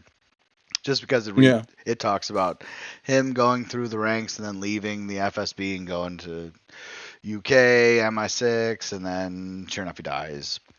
But he literally talks about the Chechen bombings, just like we heard even from the interview that Galkin did in this book. So, and even like we saw with everything else, it's like it's a perfect setup. It's a perfect setup to go back in. You know what I mean? We saw that they lost the first war, so in that little territory there down in the end, you think they want to give that up and then also let all these other countries take, just say, hey, we can take over control of our own country ourselves and we could be separated from Russia. It's like, no, Russia doesn't want to lose that. So it makes sense. It all makes sense that it's probably a fucking setup. I will say, if this guy has like a studio or that's an apartment, like that's a room in his house, I will not have that mannequin. Oh, that's a setup for the show. Yeah, you haven't seen a lot of these? No, but I mean, Okay. I would not like to have that mannequin behind me. Honestly, yeah. Like even if I had some love doll or something, I wouldn't want to have her out all the time. Because she might be moving. It's the old Seinfeld, Mr. Jangles, Mr. Bojangles, whatever it is, keeps fucking moving around at night. Uh, yeah, no, honestly, to tell you the truth, I like to not have mannequins anywhere that I live or around me. Even if, oh, you know what? I actually have a couple of cutouts of stormtroopers upstairs that I don't have visible. I literally have them behind like behind my TV They're and there, dresser. but They're there, and you can't see them because I don't want to see that thing like move while I'm like trying to go to bed or anything and be like, what the fuck? Because then I'd punch the thing or cut its head off. Yeah. So honestly, you think that the Chechen bombings were a setup? I was basing myself on the evidence, so yeah. Yeah, If you were to ask all me, things point to yes. if you were to ask me, yes. It seems quite obvious now, right? Yeah. uh, It's so, it it's does. so bad. It really It's so does. bad. It's like that's the funny thing too. Like here in America, they've had so many false flags that they've kind of America. mastered it. I'll put in the eagle flag, the eagle. Don't worry, I'll put it in my edit. Um, but like they've done a pretty good job to well somewhat of a pretty good job. They've figured it out to where a lot of people won't ask questions. So whereas this I'd be asking questions all day. But yeah, anything else you got on the Chechen bombings before we go to the next thing? No. Yeah. So this I really like this image. I really like this image a lot. Um, you They look look like as superheroes. we do look like superheroes, and we're enjoying what's being rained down on us from the skies. Um, we got a little grin. We're excited. We both have blue eyes, which is interesting. I don't know why they gave us It's because we're both looking at blue the eyes. sky. I guess. Wait, Yeah. well, you're saying I can't have blue eyes because I'm Mexican? That's kind of. No, I'm just saying that the both of us having blue eyes is weird, clown. I Because know, I know. I don't personally have blue eyes and brown hair. My brother does, but I don't. Um, the interesting thing on this is you'll notice that the planes in the air are of actually they look like they're all probably 747s or something. But they are spray. It's the joke is that Eddie and I both have looked up into our skies and seen an image like this where it's Yeah. like there's a handful of clouds here and there, and then there's all these fucking lines coming through. It's like, oh my god. And then sure enough, after we see all these lines come through, it either is like a bad rain or a super overcast day for the rest of the day. And it's like, well, it was beautiful before. There was only a handful of little clouds and it was fucking blue sky. And then sure enough, we saw these streamers come across. And after these streamers came across, bam. A couple hours later, fully overcast day. Crazy. Mhm. Crazy, It's man. not for. It really is nuts. They got to stop spraying us. Um, but yeah. So anything? Well, I forget what we're doing next. But let's see. You ready for the next thing? Yeah. All right. So, we're reading. All right. So I will read the left. I will make you read the right. So, do they spray chemtrails? No. Chemtrails are not real. It is a widely debunked conspiracy theory. The white lines seen behind aircraft are actually contrails, which are normally condensation trails made primarily of water ice crystals. Fool. I added the fool thing, sorry. Contrails versus chemtrails. Contrails, condensation trails, are an ordinary atmospheric phenomenon. They form when hot, humid exhaust from jet engines mixes with the extreme cold air in the upper atmosphere, causing the water vapor to immediately condense and freeze into a visible cloud of ice crystals. Similar to how you breathe is visible on a cold day. See, dummy?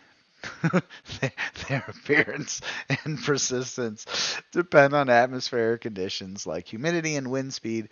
In humid air, they persist longer and spread out, while in dry air, they dissipate quickly. Chemtrails, chemical trails, is a term associated with the unfounded theory. Unfounded theory. So no one found it yet.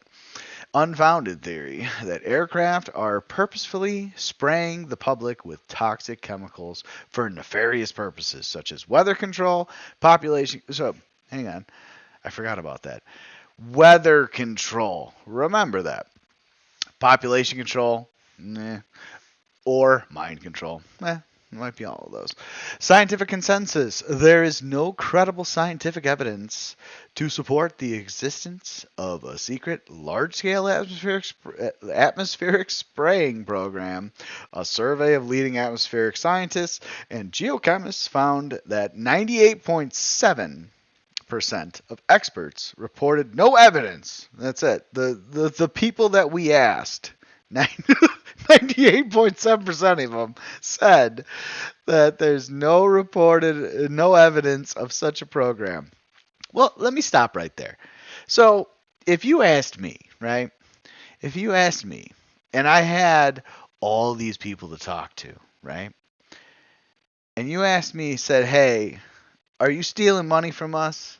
And I said, well, let me ask this guy that's not a part of anything federal. Let me ask this guy that's not a part of any banks. Let me ask this guy that's not a part of any corporation. Let me ask this guy that's not a part of anything. Let me ask these guys. Be like, 98% of these guys said that no, we ain't stealing money from you, okay?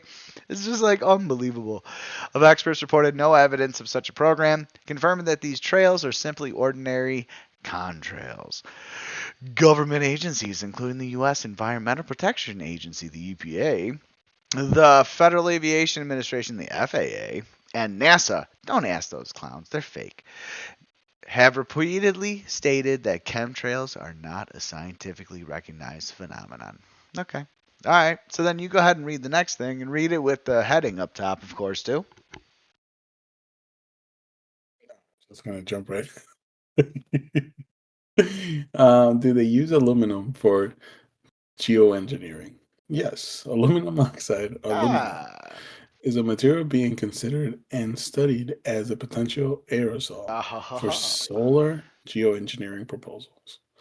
Specifically, the stratospheric aerosol injection. The They even have an SI. SAI. They've even made it a fucking little was it analogy? Is that what that's called? SAI. I don't think SAI. However, it is not currently widespread use Anagram. for Is it intentional anagram? climate. Yeah, anagram. There You're you go. correct. Intentional climate intervention. Role in geoengineering proposals. Solar reflection. The primary idea behind using aluminum oxide is its ability to scatter sunlight back into space. So what they're It's literally like they're just gonna hold a mirror up to the sun, and instead of it hitting the earth, it's literally like the fucking from Futurama, where you remember Futurama, you remember seeing that one where he puts a big Farnsworth's enemy puts a big solar yeah. dish, and sure enough, he's put it up there, and he's gonna reflect all the sunlight back out into space, and then a fucking little asteroid hits it, and it turns it and starts melting everybody on the fucking planet. Like, that's exactly what that is. That's essentially what it is. And thereby cooling the earth and mitigation the effects of global warming. That's what I was going to say. What is it? Just because of global warming? Exactly. Um, Exactly. The fake thing we're told about. so, oh my God. Okay. So let me stop you there Here- for a second, because the big issue I have with global warming is that, one, obviously we don't really see it. We're just told all these things. In yeah. the 70s, we were talked about global cooling. We were going to freeze to death in the 70s, and then they changed it to where now, from like the 90s and onward, we're going to melt now. And it's just another Yeah. way to get money for grants. It's if you can't prove that you're doing anything, how are you going to get any more money? Like, because all this money comes from us, the taxpayer, supposedly, or the government. Like, this is what pays all these things to conduct these experiments and see, oh, nope, we're actually burning to death now. Oh, nope, we're actually freezing to death now. Oh, nope, we're back to burning to death now. So they have no idea. It's just all bullshit to steal money from people. They're just Yeah. go ahead. It's like it's like whatever. Alternative to Ridiculous. sulfates.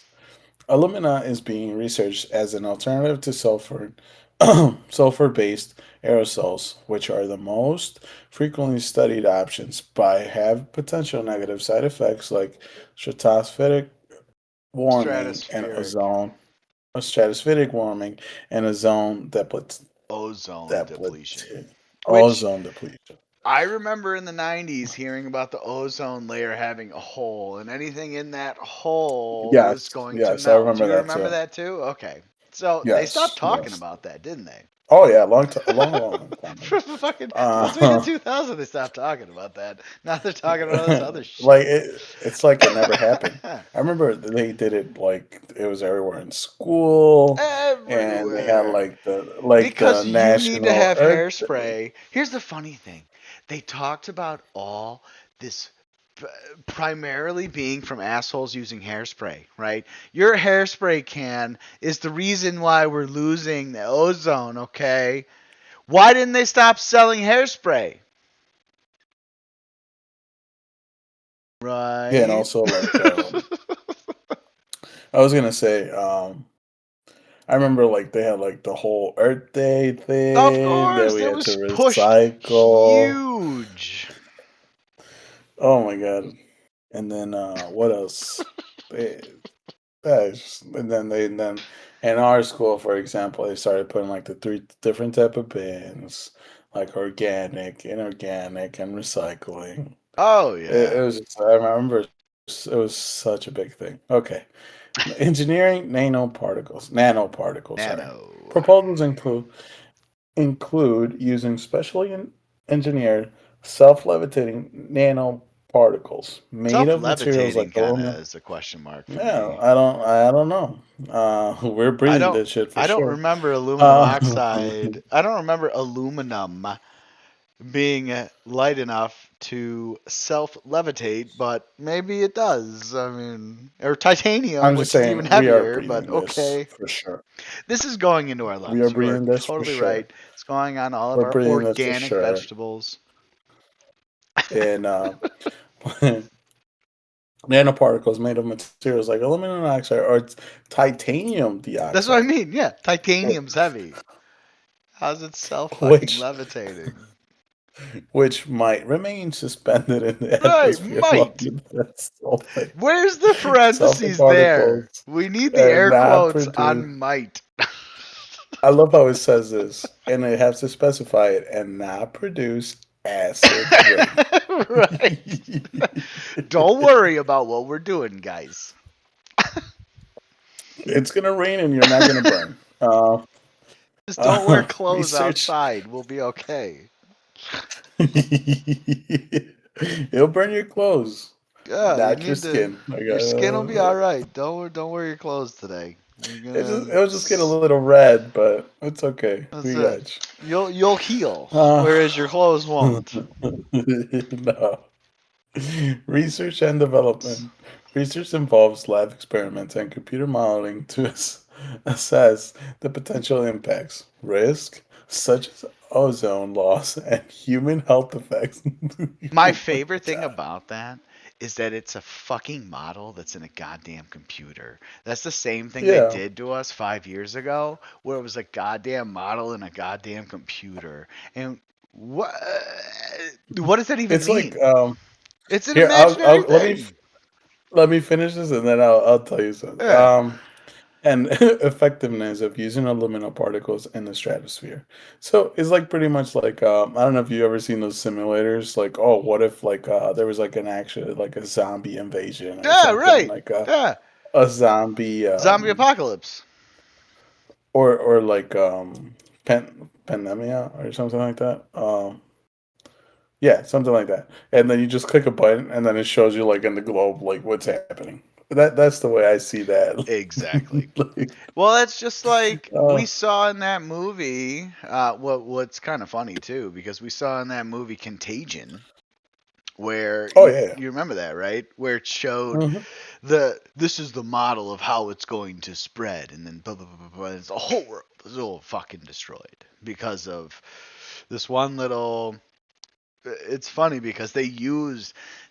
That's the joke.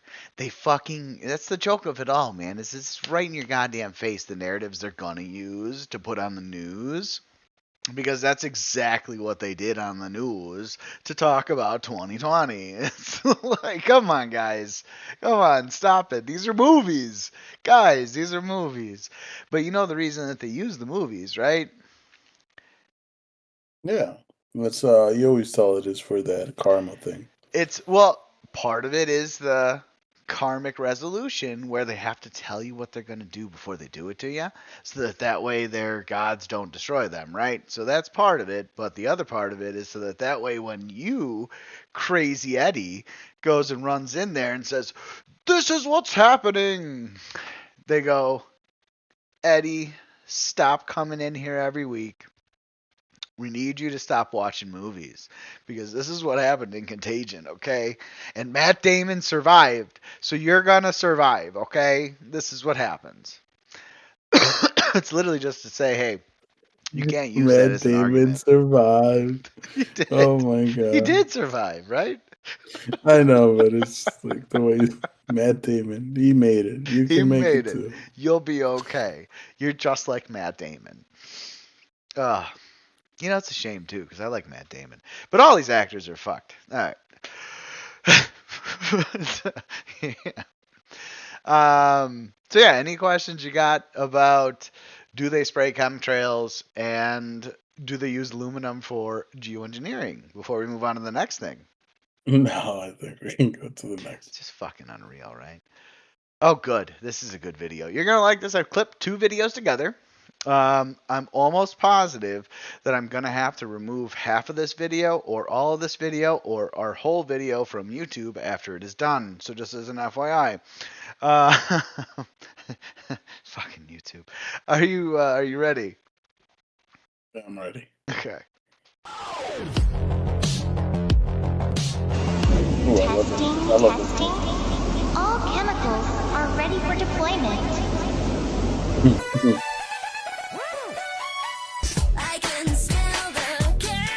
I mean, this is obviously a joke video here, Yeah. but stop geoengineering is real. Wings up high, they spray condensation trails, they say, but it seems to me poison in the air we breathe.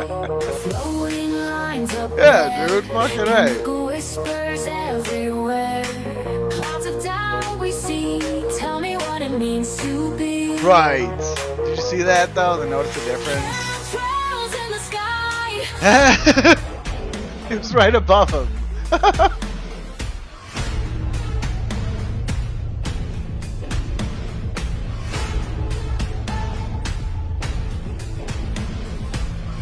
This is a good video.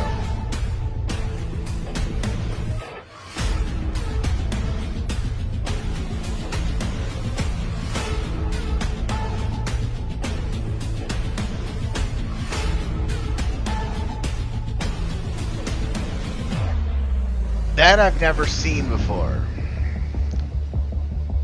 No sun for you.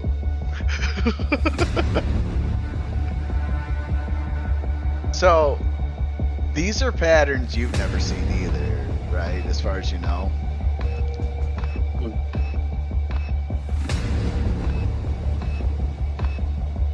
And you're gonna see something weird when we go to the next video.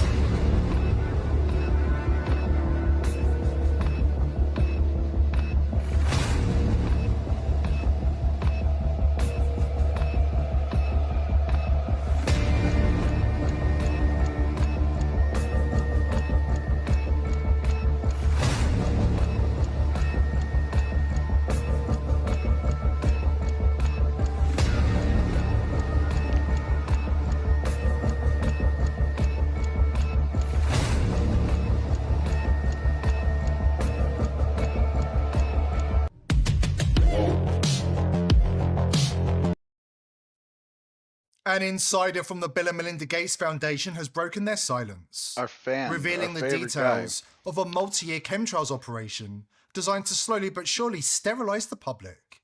An operation that targets fertility, libido, and reproductive health. What started as a weather modification trial has turned into something else entirely.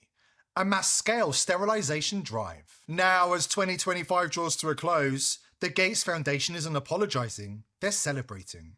Their own data says population collapse is underway, and they're on schedule for 2030.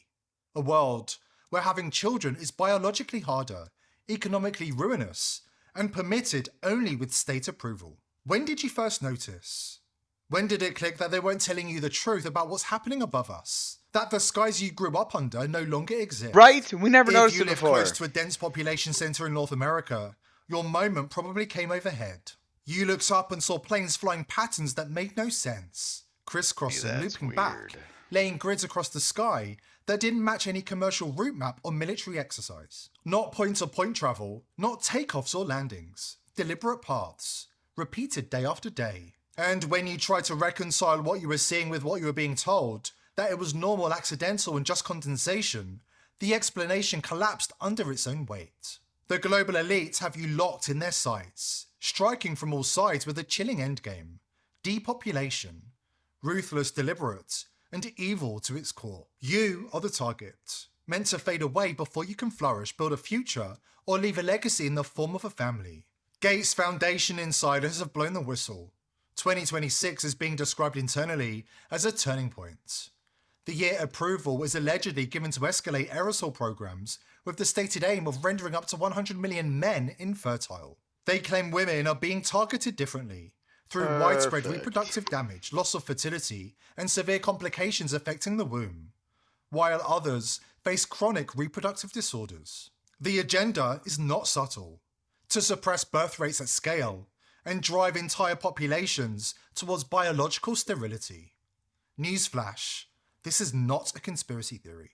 And then we have another crazy billionaire, Bill Gates, says there's too many of us. His thing by 2030 I like him. is to depopulate the planet. And I just wondered, like, are we part of the population that he wants to Says there's too many of us. And he says it.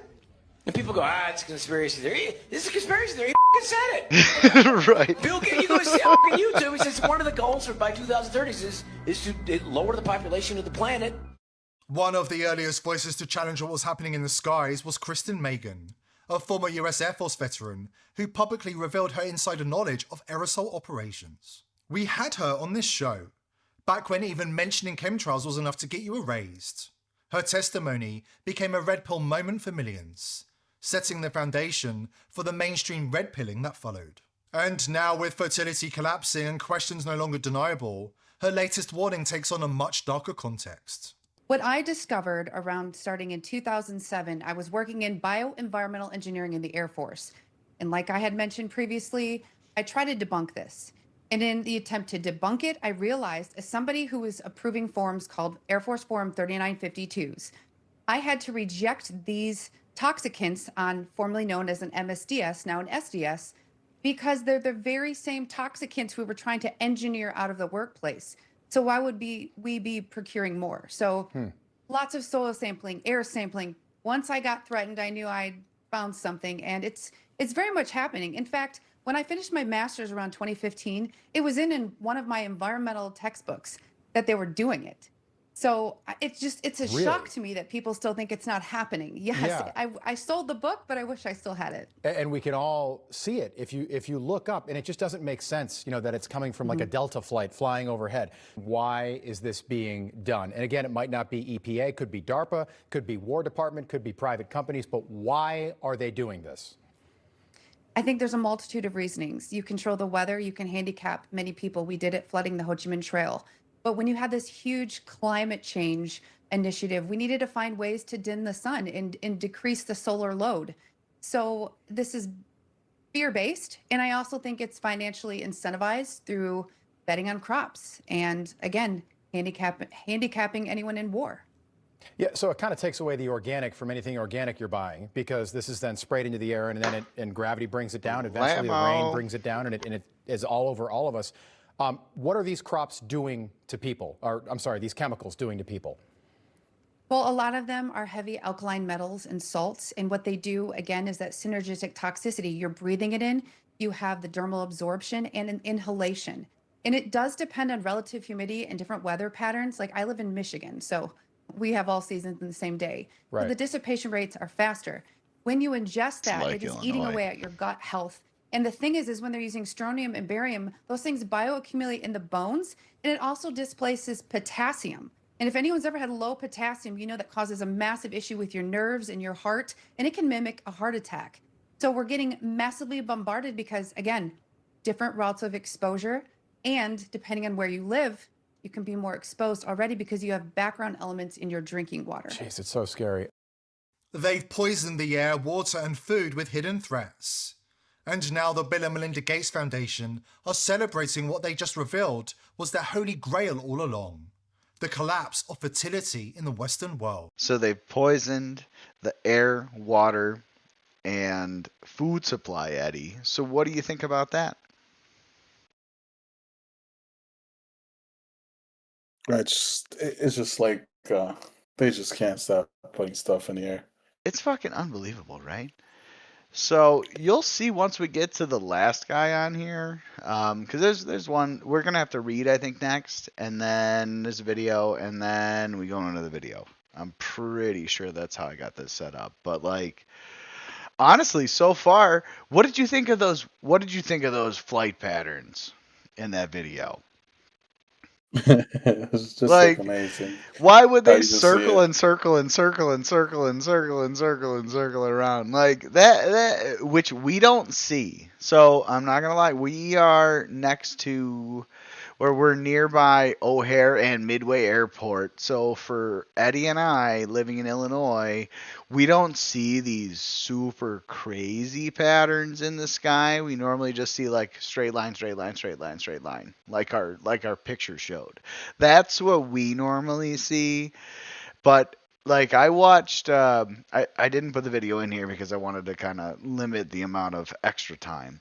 But I'll put it in the comments, and I think I got it in the not the comments, in the description of it. I got a video where there's literally like a guy that lives in Virginia, and he's in the mountains, and it's like fucking everywhere, crisscrossed all over, and he's like, what the fuck? This is a bad day.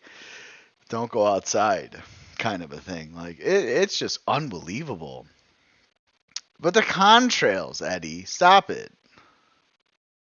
You know, like they can't put. Let me just say this. Like they can't put little emitters, little sprayers on the end of these, even on our fucking Delta flights. Like the guy even said, like, we don't think they're Delta flights above us, but they could be. We don't fucking know. And here's the other thing too. They could even set it probably to spray out at such a temperature to where the people who are actually on the plane don't see it. Because here's the other thing. Planes are flying very fast. They're not going slow. So if you look directly out the fucking window, because your window view is very limited, right? If you look out the small little window, are you going to see what's really trailing behind the plane? And they might even have it at a certain temperature to where it comes out and then expands. You know what I mean? So, like, we don't fucking know. They know what they're doing. We don't know what they're doing, but they know what they're doing. And let me actually take this moment, since we've entered in here, to actually read the first. He actually has a few pages here, but he's not too convinced, just as an FYI. So yeah, let me read the first paragraph, and maybe the second paragraph. Let's see what the first paragraph says. So, chemtrails. The last decade has seen a dramatic rise in the number of planes in our skies. No frills airlines, cheap seats. Yeah, fucking cheap seats, bullshit. And lure of more exotic destinations have put more jumbos over our cities and countryside. To some people, though, there's something Yeah, there's something a lot more sinister behind the streams of white cloud subdividing our aerial space than the obvious concerns about increased global warmings and the widening of carbon footprints. Yeah, fuck it. I'll just read the one. And then, actually does have like 4.5 pages because he's trying to tell you that it's not real.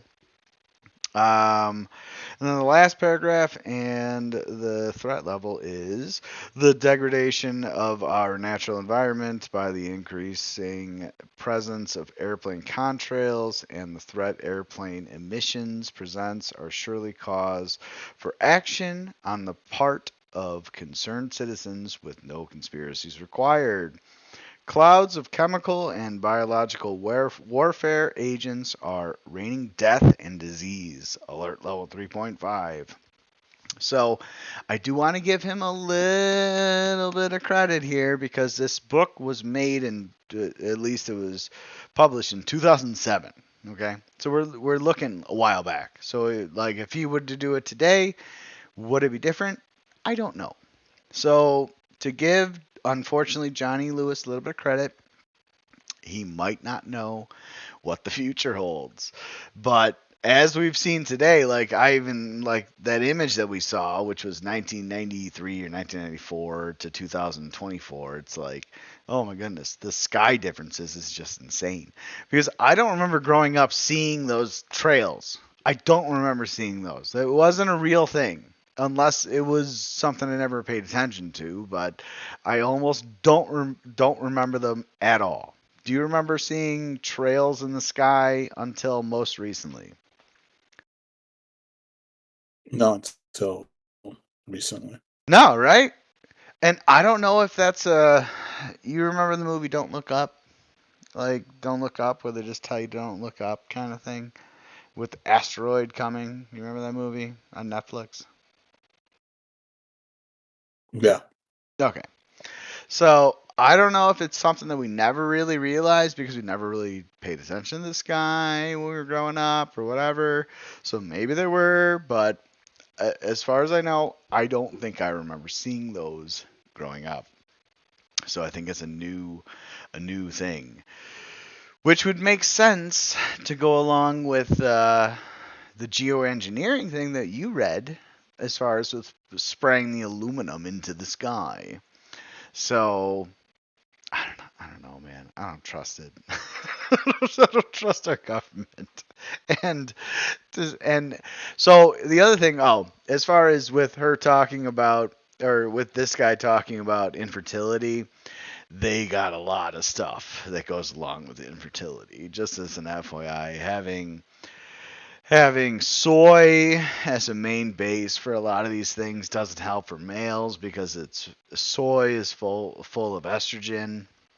Estrogen obviously is not a male thing. Males have testosterone, women have estrogen. So if you're pumping a lot of estrogen into males, are they going to have as much testosterone? Probably not. So there's a lot that's involved in that, and I don't know if we're going to get to that, but after we get done with this book, then me and Eddie can go into that shit. So I'll try to remember to take a list of all the things that we didn't cover in the book that we can go over, because there's a million things we can go over for sure. But yeah, so as far as that, I mean, very interesting. The patterns are very unnatural, I'll say, for a flight to make zigzag patterns over Los Angeles. Like, there's no reason for it to make zigzag patterns. Like, not even if you were going on a flight to train, because like you have to go through different avenues to get your pilot's license, right? And I can almost guarantee you that they're not going to make you make fucking zigzag patterns or circle patterns to get your license. So like there's something to that. It's weird. It's very weird. But yeah, any questions you got before we go on to the next thing here? I think we should go into the next thing. All right. So, would you like to read more or less? I'll do less because the last time you set me up with all the all the Russian names hippopotamus. and shit. Yeah. Yeah. Okay. All right. So you start with the And all left. the, I'll do the right. I swear to God, if the left has more scientific words than the other one, it's going I to feel be like it awesome. does, but I'll help you through. I'll help you Well, through. You're it's okay. okay. All right. Go Bill for it, Gates, brother. geoengineering. Bill Gates is a Yay! He's our significant guy. financial backer of geoengineering research, particularly in the area of solar engineering, geoengineering, sorry, which aims to reflect sunlight away from Earth to cool the planet. He views this research as a potential way to buy time Womp womp. to address climate change, but not as a replacement for reducing carbon emissions. Okay. Hold on, Stop. pause. Stop right there. I was gonna tell you something. Yeah. Didn't Go you ahead. say that he said that there's no more global warming? Mm-hmm. Didn't you say something like that? Yeah, right? Did I just ruin what you were going to tell me? No. You didn't. You actually brought up another point that we should probably discuss ultimately. But what I was going to mention is I didn't look it up, but I almost feel like I should, is how many flights, private flights on private jets, does Bill Gates take around the globe, right? And we want to call it a globe. I don't trust that it's a globe, but so that's the joke of the whole thing. All of these fucks, all of these fucking celebrities and all of these fuckers that are all telling you assholes to reduce your carbon footprint, so yours and mine, even though you and I are on a flight that's jam-packed with 200 assholes and we're all sitting right next to each other. We can't even breathe without sucking in the air of somebody else next to us. Like, we're the assholes that are going to Florida on a vacation, but yet these fucks take their private jets and they fly cross country, cross the pond, and back every fucking week, but yet we're the assholes. It's like, I'll never forget, it's like Taylor Swift is big about this. Taylor Swift is big on the global, on the climate, right? That bitch flies everywhere on her own private jet. And guess what? Her private jet is pumping out more emissions, especially because she does every week, than we do on our yearly flight to our vacation site. Okay? So these clowns that tell us, don't listen to these goddamn celebrities. That's the thing.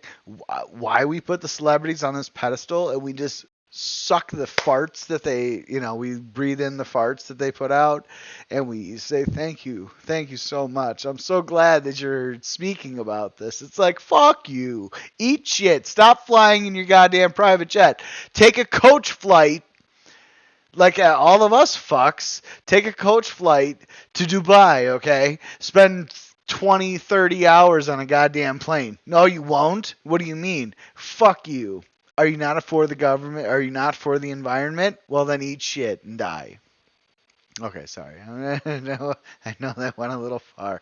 But seriously, though, let's settle down on listening to these celebrities that have millions of dollars and private jets that fly them wherever they want to go, that tell us to reduce our carbon footprint, okay? Because they would just want to remove you. Because carbon, we emit carbon ourselves, right?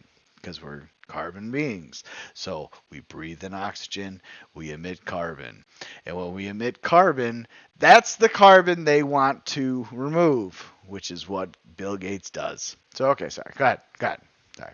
I just wanted to add that in there. Gates' involvement. Funding research. Gates has personally committed millions of dollars to various geoengineering research projects and scientists.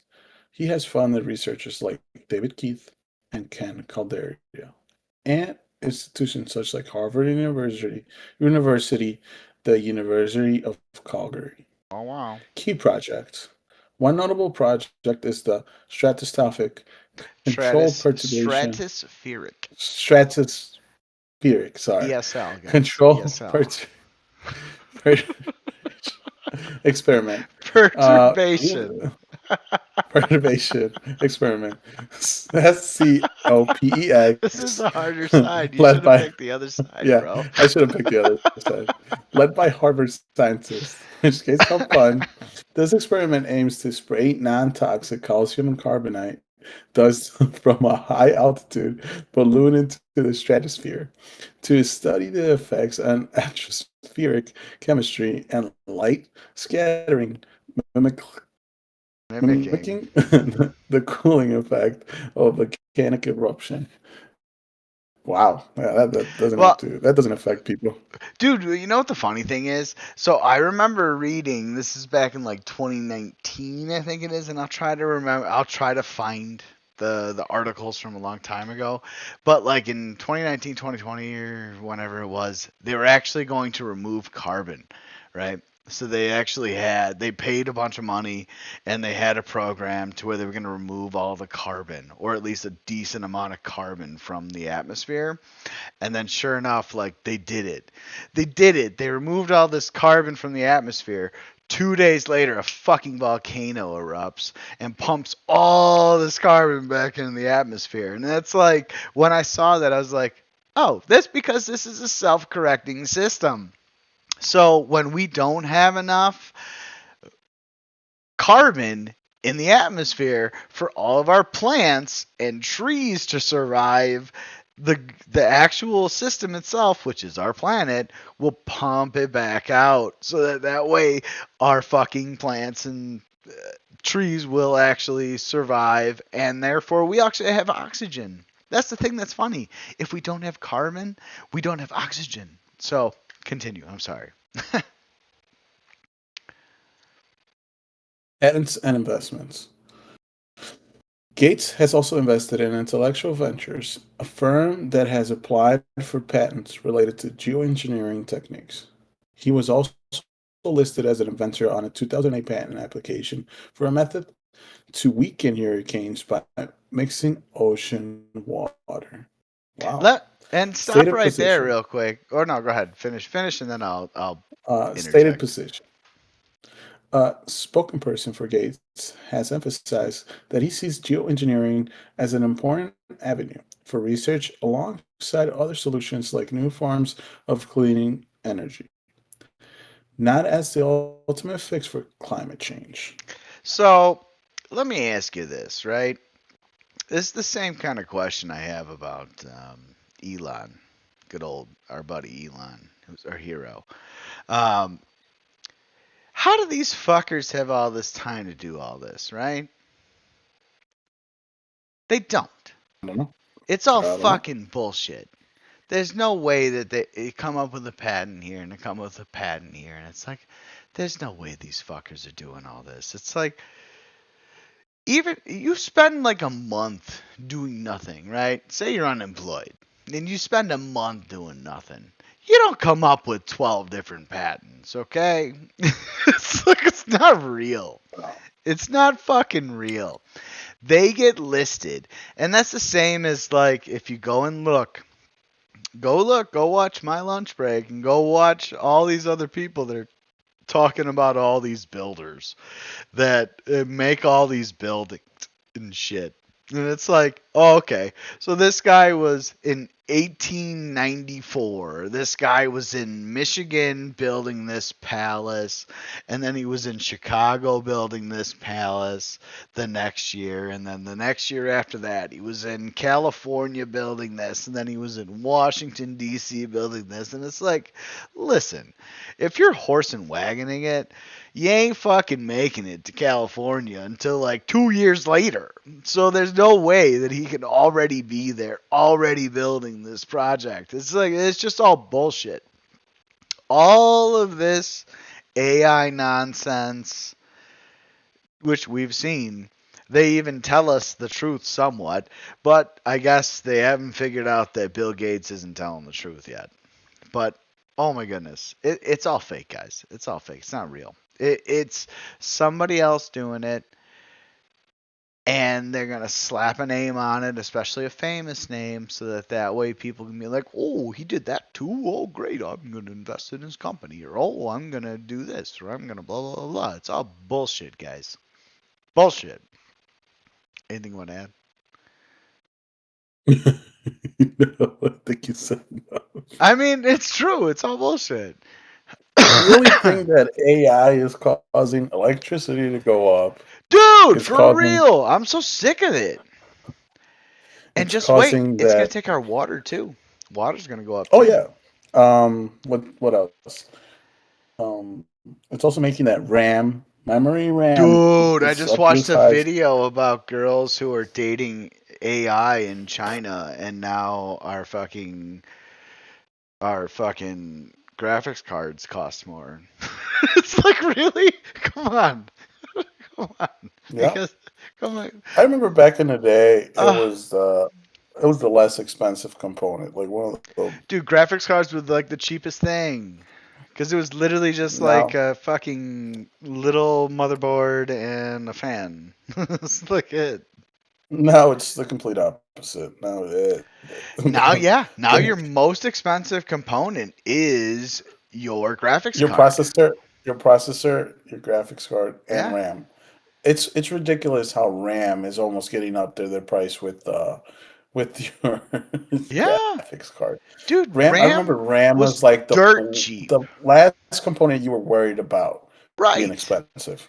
Yeah. It's and When you're then building your PC, RAM was literally the last one in the bucket. You're like, oh shit, okay, let me go get some RAM for like $20. And it was a good exactly set of RAM exactly yes. for Not anymore. $20. Now it's a couple hundred. Like, oh my god. I would recommend for Or everybody. more.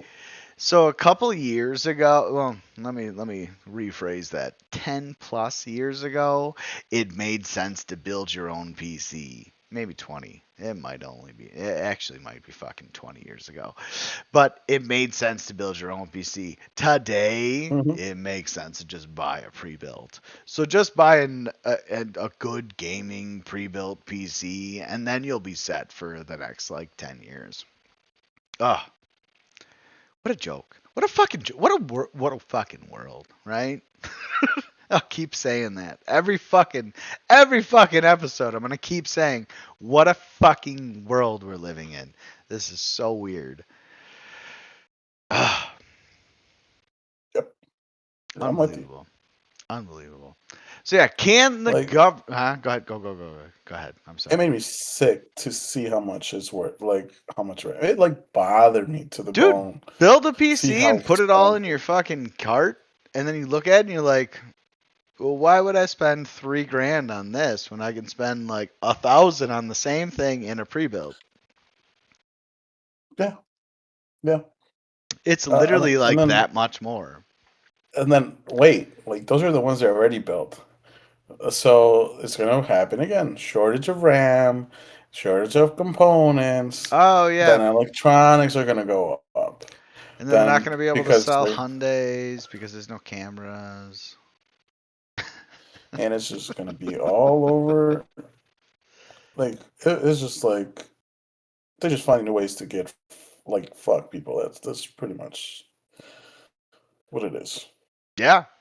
Well, that's the big joke of it all. The big joke of it all is like, hey, you guys we've realized that you guys have had access to good computing processing power or like good power, and we're not going to let you have it anymore.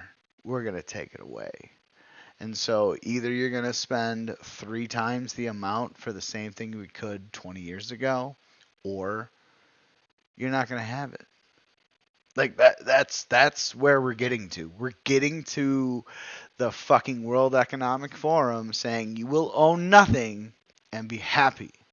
That's literally what it is. So let's go into the next, the right side of the page. Can the government control the weather? No, governments cannot fully, in quotations, control the weather to create or stop major events like hurricanes, as the technology doesn't exist. Liars. But they do conduct limited weather modification, geoengineering, like cloud seeding, to enhance rain or snow, with mixed concerning larger climate altering schemes. So let's right there. Let's stop right fucking there. How many times have you heard California's on fire, Eddie, in the past 10 years? Oh my God, so many times. So let me read that again. No government cannot fully control the weather to create or stop major events like hurricanes as the technology doesn't exist. But they do conduct limited weather modification, geoengineering, like cloud seeding, to enhance rain, or snow with mixed results, while facing ongoing debates about effectiveness and ethics, especially concerning large climate-altering schemes.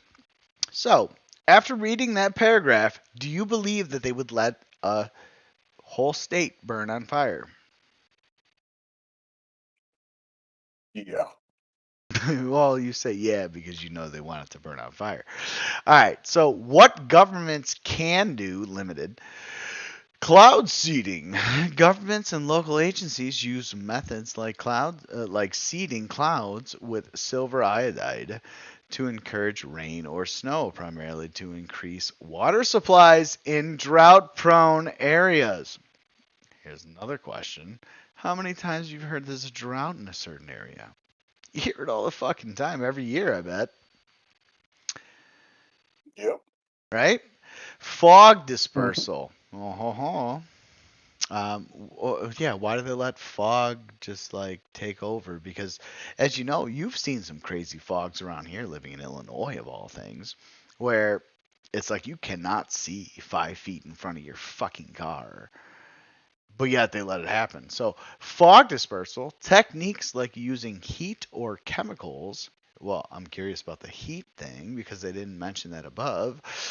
But chemicals to evaporate fog around airports have been used. So they take care of their own airports, but they fuck your streets up. Research and monitoring. Extensive government resources go into forecasting and understanding weather, using advanced radar to track severe storms and provide warnings. Like they're not steering the shit. I don't care what they set up there. They can still steer shit. So, I almost feel like that whole section there is a bunch of falseness. You trust what they're saying? Mm-mm. No, fuck them. So I did ask another question because I know this for a fact, is that they do have treaties in different places. So do they have treaties to not control the weather? And you're going to love this. Yes, there are treaties, notably in 1977. Let me read that again. 1977. So what is that? 60 years ago almost? UN Convention on the Prohibition of Military or any other hostile use of environmental modification techniques, ENMOD. It's cute. That ban using weather modification for widespread, long-lasting, or severe hostile purposes, but they allow for local, peaceful uses and don't ban all forms of weather warfare, allowing for continued debate and research into these technologies. Key treaty, ENMOD, Convention 1977. So yeah, again, almost 60 fucking years ago, right? Or no, 50 years ago. 50 years ago. I'm sorry, my math is off on that. This UN agreement prohibits using environmental modification like cloud seeding, altering tides, or climates as a weapon for destruction, damage, or injury to another state, which you heard her mention, the flooding of the Ho Chi Minh. So that's a whole thing. Look into it, please, guys. Scope. It specifically targets widespread, long-lasting, or severe effects, acknowledging that minor, peaceful modifications. Oh, so let me finish it. Sorry. Peaceful modifications like rain enhancement for agriculture or generally permissible. So, right there. widespread, long-lasting, or severe effects, acknowledging that minor, peaceful modifications like rain enhancement for agriculture are generally permissible. So, they're okay with spraying a little bit extra if we need our crops to grow. But if a fucking state is burning down, it's not accepted. Right? Is that kind of what I'm reading out of that? That's why we let California burn. That's why we let fucking Canada burn.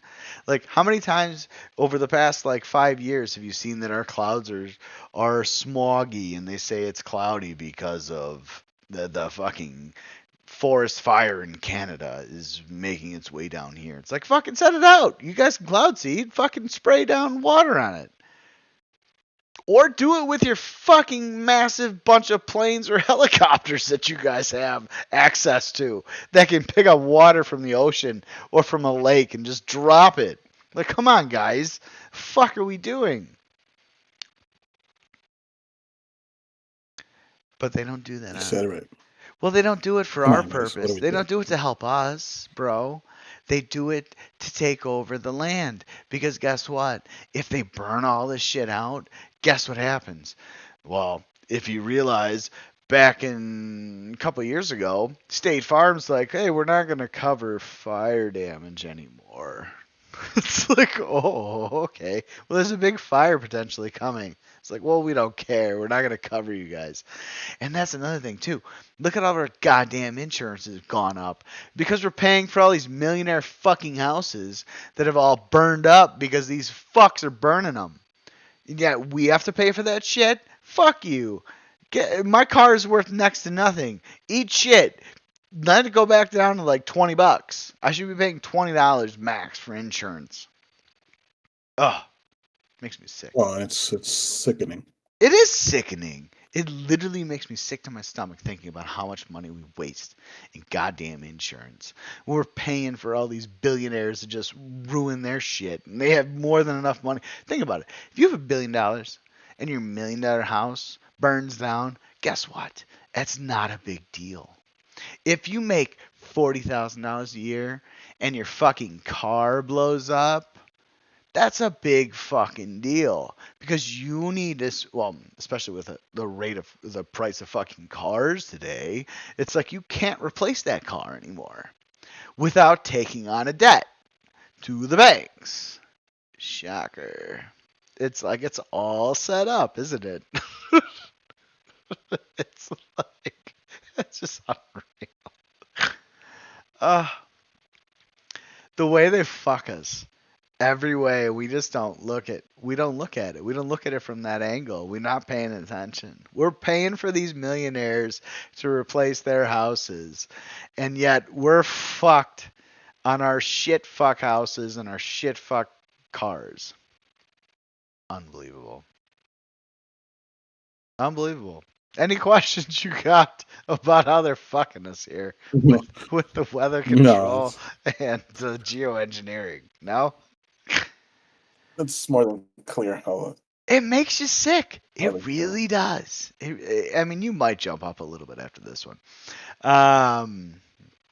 When you start to kind of put it all together. All right, so on to the next.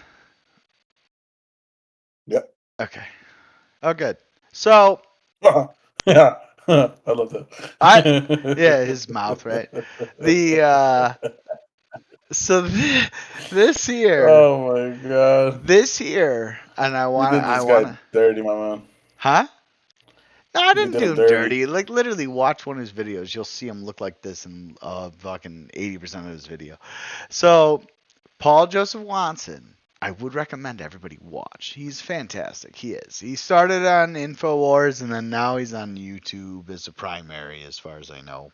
I think he does have like a Rumble. No, I don't think he's a Rumble, but I know he's got like a Patreon and all that stuff too. But Paul Joseph Watson's great. His big thing, he loves talking about how shitty Europe is. But this is a video that briefly talks about geoengineering, which is cloud seeding. And this happened in Dubai. Okay, this happened a couple of years ago in Dubai. Now, the only thing that fucked me up in my brain was when I watched it, I kept hearing this, like it sounded like a goddamn tornado going off and whatnot. So when you hear this, like don't, it's not a tornado, but like pay attention to what's actually happening on the screen, okay? So any questions you got before we roll into it? And I know you're upset that I made him look silly. No, you're Okay, all right, here we go. Yeah. You'll like him. Rains He's got across the United Arab Emirates have caused near apocalyptic level flooding. like that sounds like a tornado or something. More than 5.5 inches of rainfall deluged Dubai over just 24 hours.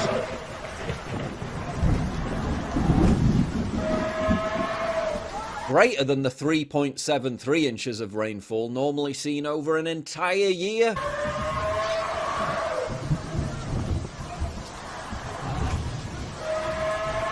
It's the heaviest rain ever recorded in the desert nation.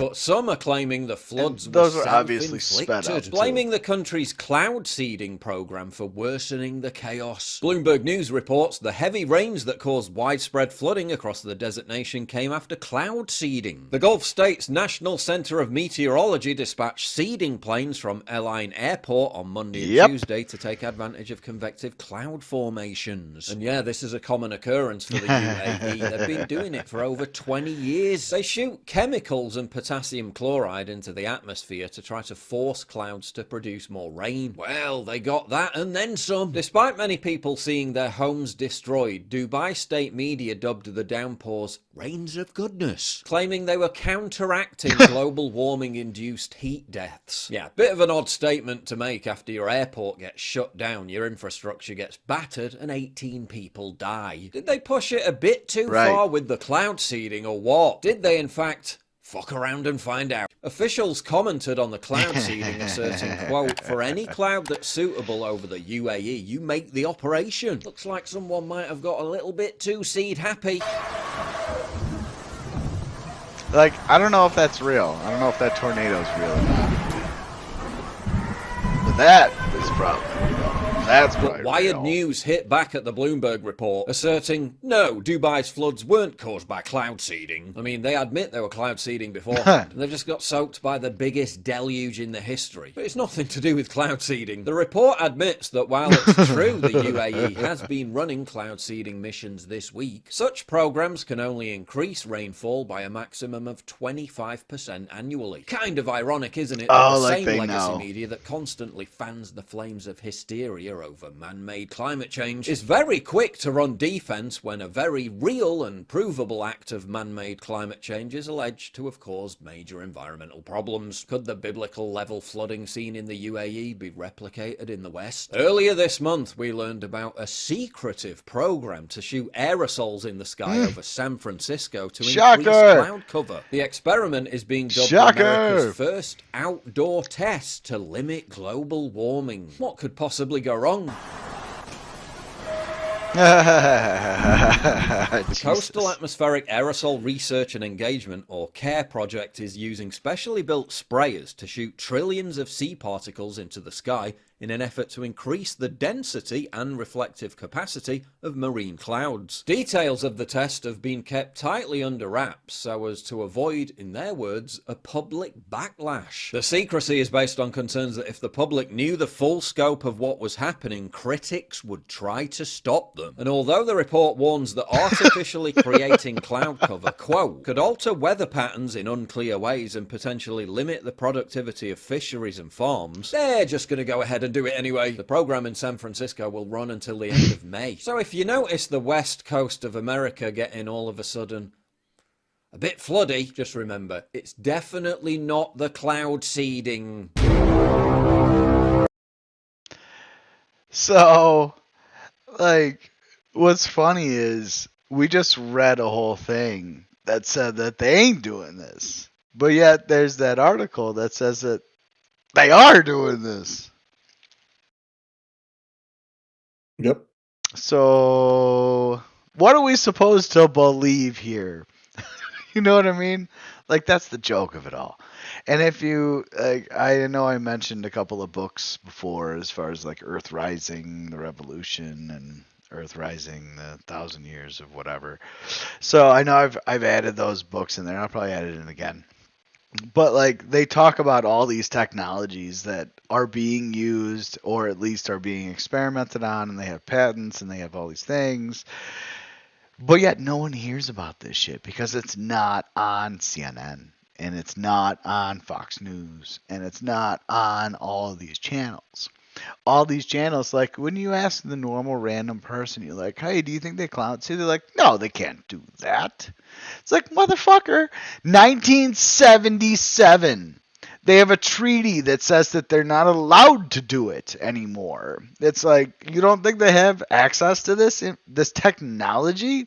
But yet 50 years ago, they could do it? Like, wait, what? So how could they do it 50 years ago, but they can't do it today? Do we get dumber as we go on, Eddie, or do we get smarter? We should get smarter as we go on. One would I think, assume. unfortunately, yeah. Like, do you But, think they write this unfortunately, shit down on a piece of paper? it goes the other way around. Yeah.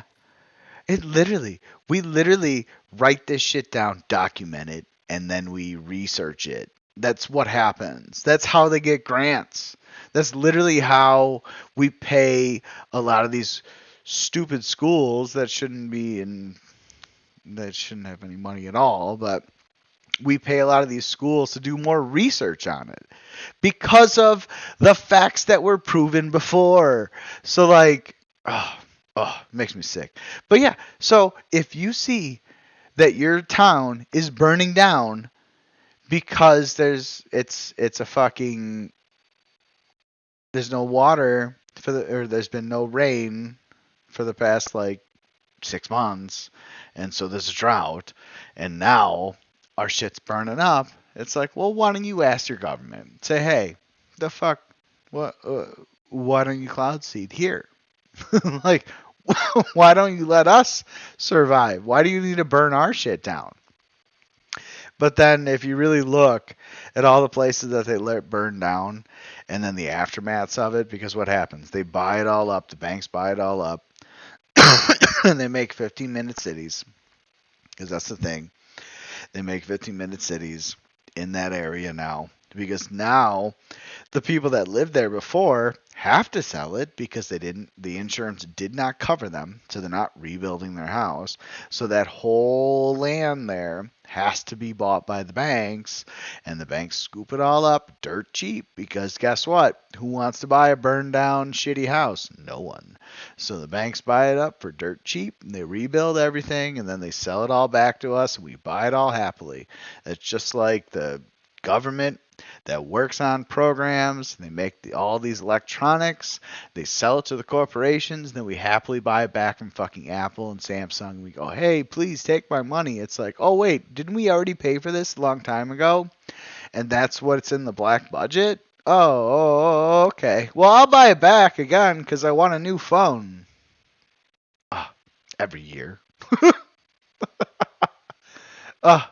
Weird. It's fucking weird, right?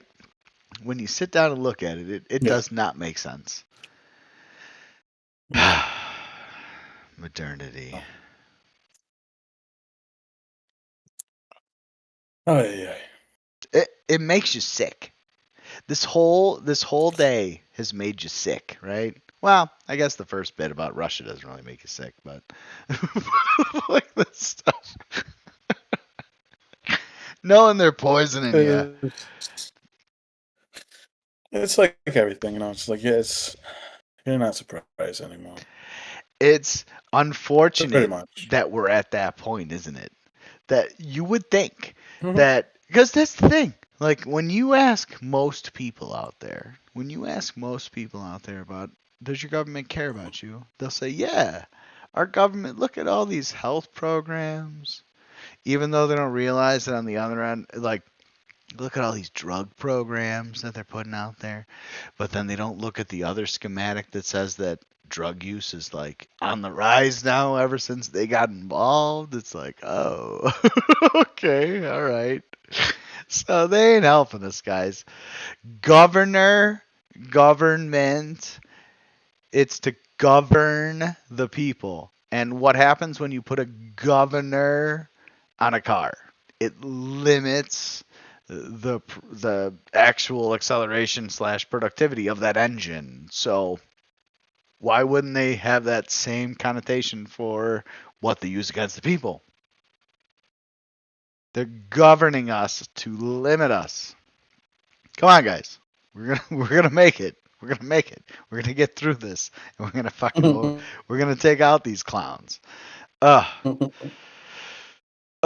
Makes me sick. Anything else? We're going to the next thing, Mr. Eddie. No, nothing at all anymore. Just you get to a point where it's just you got no fucking words. You got no words. Oh, nice. I look in the corner. It says Rift Track Lives. Rift Tracks Live. I would enjoy. You should watch some Rift Tracks. Those guys are funny. They were from Mystery Science Theater 3000. They make fun of movies, the shitty movies that were really bad. All right. So this here is Tucker Carlson talking to a gentleman. Here we go. The full video is an hour, but this is like 30 minutes. So thank you guys. I love you. Here we go. It's always the obvious questions that are so vigorously discouraged. And one of the questions that's been the most discouraged over the past 30 years are what are those lines in the sky that you see trailing jets? Yes. What is that? Some people call them chemtrails, claim that somehow the U.S. government is spraying poison on the population. Those people are clearly crazy. Wikipedia calls them crazy. Every news outlet calls them crazy. They do. But the trails are still there. And it's clearly not water vapor because that doesn't make sense at all. So what are they? We've spent the last 6 months trying to find someone credible who could explain that to us. A serious, sane person with an engineering background who could tell us, what are we looking at? Because we're looking at something. And I don't care what names you call me. I still want to know what it is. And we think we have found that person. Dane Wigington of Northern California has been on this subject for almost 30 years and has compiled what we believe, after looking at it pretty carefully, is the most comprehensive account of what we're seeing. And it's very... Dane, thanks a lot for joining us. I never knew what to think of this topic, chemtrails or contrails, or the stripes in the sky that linger after airplanes pass. I don't remember them as a child. They're very common now. Yes. I've heard people say there's something something nefarious going on. So I go to Wikipedia to see what they say, and I want to read you the Wikipedia entry, the first part of it on this question, okay? You may have seen this, and I'm quoting from Wikipedia as of this morning. The chemtrail conspiracy theory is the erroneous belief that long-lasting condensation trails left in the sky by high-flying aircraft are actually, quote, chemtrails, consisting of chemical or biological agents sprayed for nefarious purposes undisclosed to the general public, period. Believers in this conspiracy theory say that while normal contrails dissipate relatively quickly, contrails that linger must contain additional substances. Those who subscribe to the theory speculate that the purpose of the chemical release may be solar radiation management, weather modification, psychological manipulation, human population control, biological or chemical warfare, or testing of a biological or chemical agent on the population, and that the trails are causing respiratory illnesses and other health problems. So I read that, and the purpose, of course, of that paragraph is not to illuminate what this might be, but to attack anyone who speculates about what it might be. It's a form itself of psychological warfare, of propaganda. And when I read that, I said to myself, there's clearly something going on, because the people who control Wikipedia, which would be the intel agencies, as we know, don't want anyone to talk about this. So with that lengthy preface explaining why this conversation is taking place, I will turn it over to you to explain what are these lines in the sky that we have all seen. There's sprayed particulate dispersion. There is no theory in this equation. Bottom line is, when we have up-close film footage of these aircraft at altitude, KC-10s, KC-135s, C-17 Globemasters, with nozzles visible turning dispersions on and off. This is not, quote, condensation. Geoengineering.org is the only entity that has taken a NOAA flying lab, National Oceanic and Atmospheric Administration flying lab, top scientists in it, to sample what these heavy aircraft are emitting at altitude. That sample was processed at Rensselaer Polytechnic in New York, one of the world's most renowned testing institutions. We found exactly what we knew we would find, starting with aluminum nanoparticles. Bioavailable freeform aluminum is toxic to all life, period. That element is named in numerous climate engineering patents as part of a geoengineering dispersion element. So again, there's no theory involved in any of this. And what's so incredibly profound in this equation, Tucker, you have the entire global climate science community, governments all over the world saying we need to put aircraft in the air immediately to disperse light scattering particles. And we use the science terms at geoengineering.org because the chemtrails term is the instant marginalization term by design. You bring that term up, any elected official won't talk to you anymore. Media will immediately marginalize you. Yep. Solar radiation management, stratospheric aerosol injection, cloud albedo enhancement, climate engineering. If we stick to the science terms, they can't marginalize us. So again, this elephant in the sky that we are told is a conspiracy theory is exactly what the entire global climate science community says we need to deploy immediately to slow down the warming of the planet. Stated purpose to deflect some of the sun's incoming thermal energy. We know these programs, not surprisingly, are making a bad situation worse, not better. And Tucker, they're being used as a form of warfare. And we know that. We have countries like Iran constantly demonized, of course, as you well know. Immediately after 9/11, we have the list of countries to be targeted given to General Wesley Clark, a list that clearly existed before 9/11 even occurred. Subsequently, every one of those countries, every one of them, was endured a once in 1,000 year drought. Statistically, mathematically, that's impossible without climate intervention operations. And we have the leader of Iran on the floor of the UN, on film, on the record, stating NATO was cutting off their precipitation. We have Iranian top scientists recently stating NATO's been doing this for 40 years. Destabilize the food supply by destabilizing the rain, and you destabilize the population. So you just said a bunch of amazing things, all of which I just want to say sound plausible to me. But let's just back up a little bit. So you're calling this geoengineering. The term chemtrails, you say, is a propaganda term designed to discredit people who ask sincere questions about what the hell am I looking at. It's a conspiracy theory. That term, they'll get what you got. And that's what we try to avoid. If anybody is unfamiliar with the issue and they Google that term, that's the end of their search most likely. So we try to point chess, semantics matter in this we case. saw that. Okay, so the first line of the Wikipedia entry points out something true, which is that when you look at these lines in the sky and you're told, well, it's just condensation, it's water vapor, you know that maybe that's not the right explanation because water vapor dissipates and doesn't remain in the sky for like 20 minutes after the plane leaves. So that suggests bigger particles in the mist, the particulate matter in the mist. Is that correct? Exactly correct. If you see, for example, breath condensing, if you see some researchers in the Arctic and their breath is condensing because it's very cold, do they get clouds starting to form over their head? If you have a vehicle that's exhaust is condensing in the morning, you have a freeway with giant clouds hanging over it from the condensation from the vehicles in some cold region? No, that's not how condensation behaves. And again, my journey into this whole battle of now 27 years, but this is interesting. When I built my off-grid home in Northern California, middle of the wilderness, it was the cover of the world's largest renewable energy magazine. They have solar, wind, and hydro. And I was losing on some days from what these aircraft are emitting 50, 60, even 70% of my solar uptake from what these aircraft were emitting. I knew that could not be condensation. When I began to research, I was very surprised at the mountain of information on geoengineering, solar radiation management. And I looked for primary elements. I began to test my precipitation. I hoped I would not find these elements in my rain because I knew if I did, it would change the entire course of my life. I cannot look the other way. I came up with 7 parts per billion in my first rain test over the next 18 months because I took that long in researching before I was willing to speak out on this issue. At the end of 18 months, I had single rain events with 3,450 parts per billion of aluminum in my rain. This is bioavailable free-form aluminum, which is toxic to all life forms, period. primary element named in climate engineering patents, and we have the world's most recognized geoengineers specifically stating on film, on the record, their goal of using aluminum in these programs because of its high reflectivity with no consideration of the consequences. That's how I got into this battle. So if I understand what you're saying, what we're watching is an attempt, I assume by governments, and we'll get into who's doing this, to mitigate the effects of climate change, to reflect back rays from the sun so that the Earth doesn't warm at a pace that is dangerous to whatever they think it's dangerous to. But this is a global warming mitigation effort. Is that correct?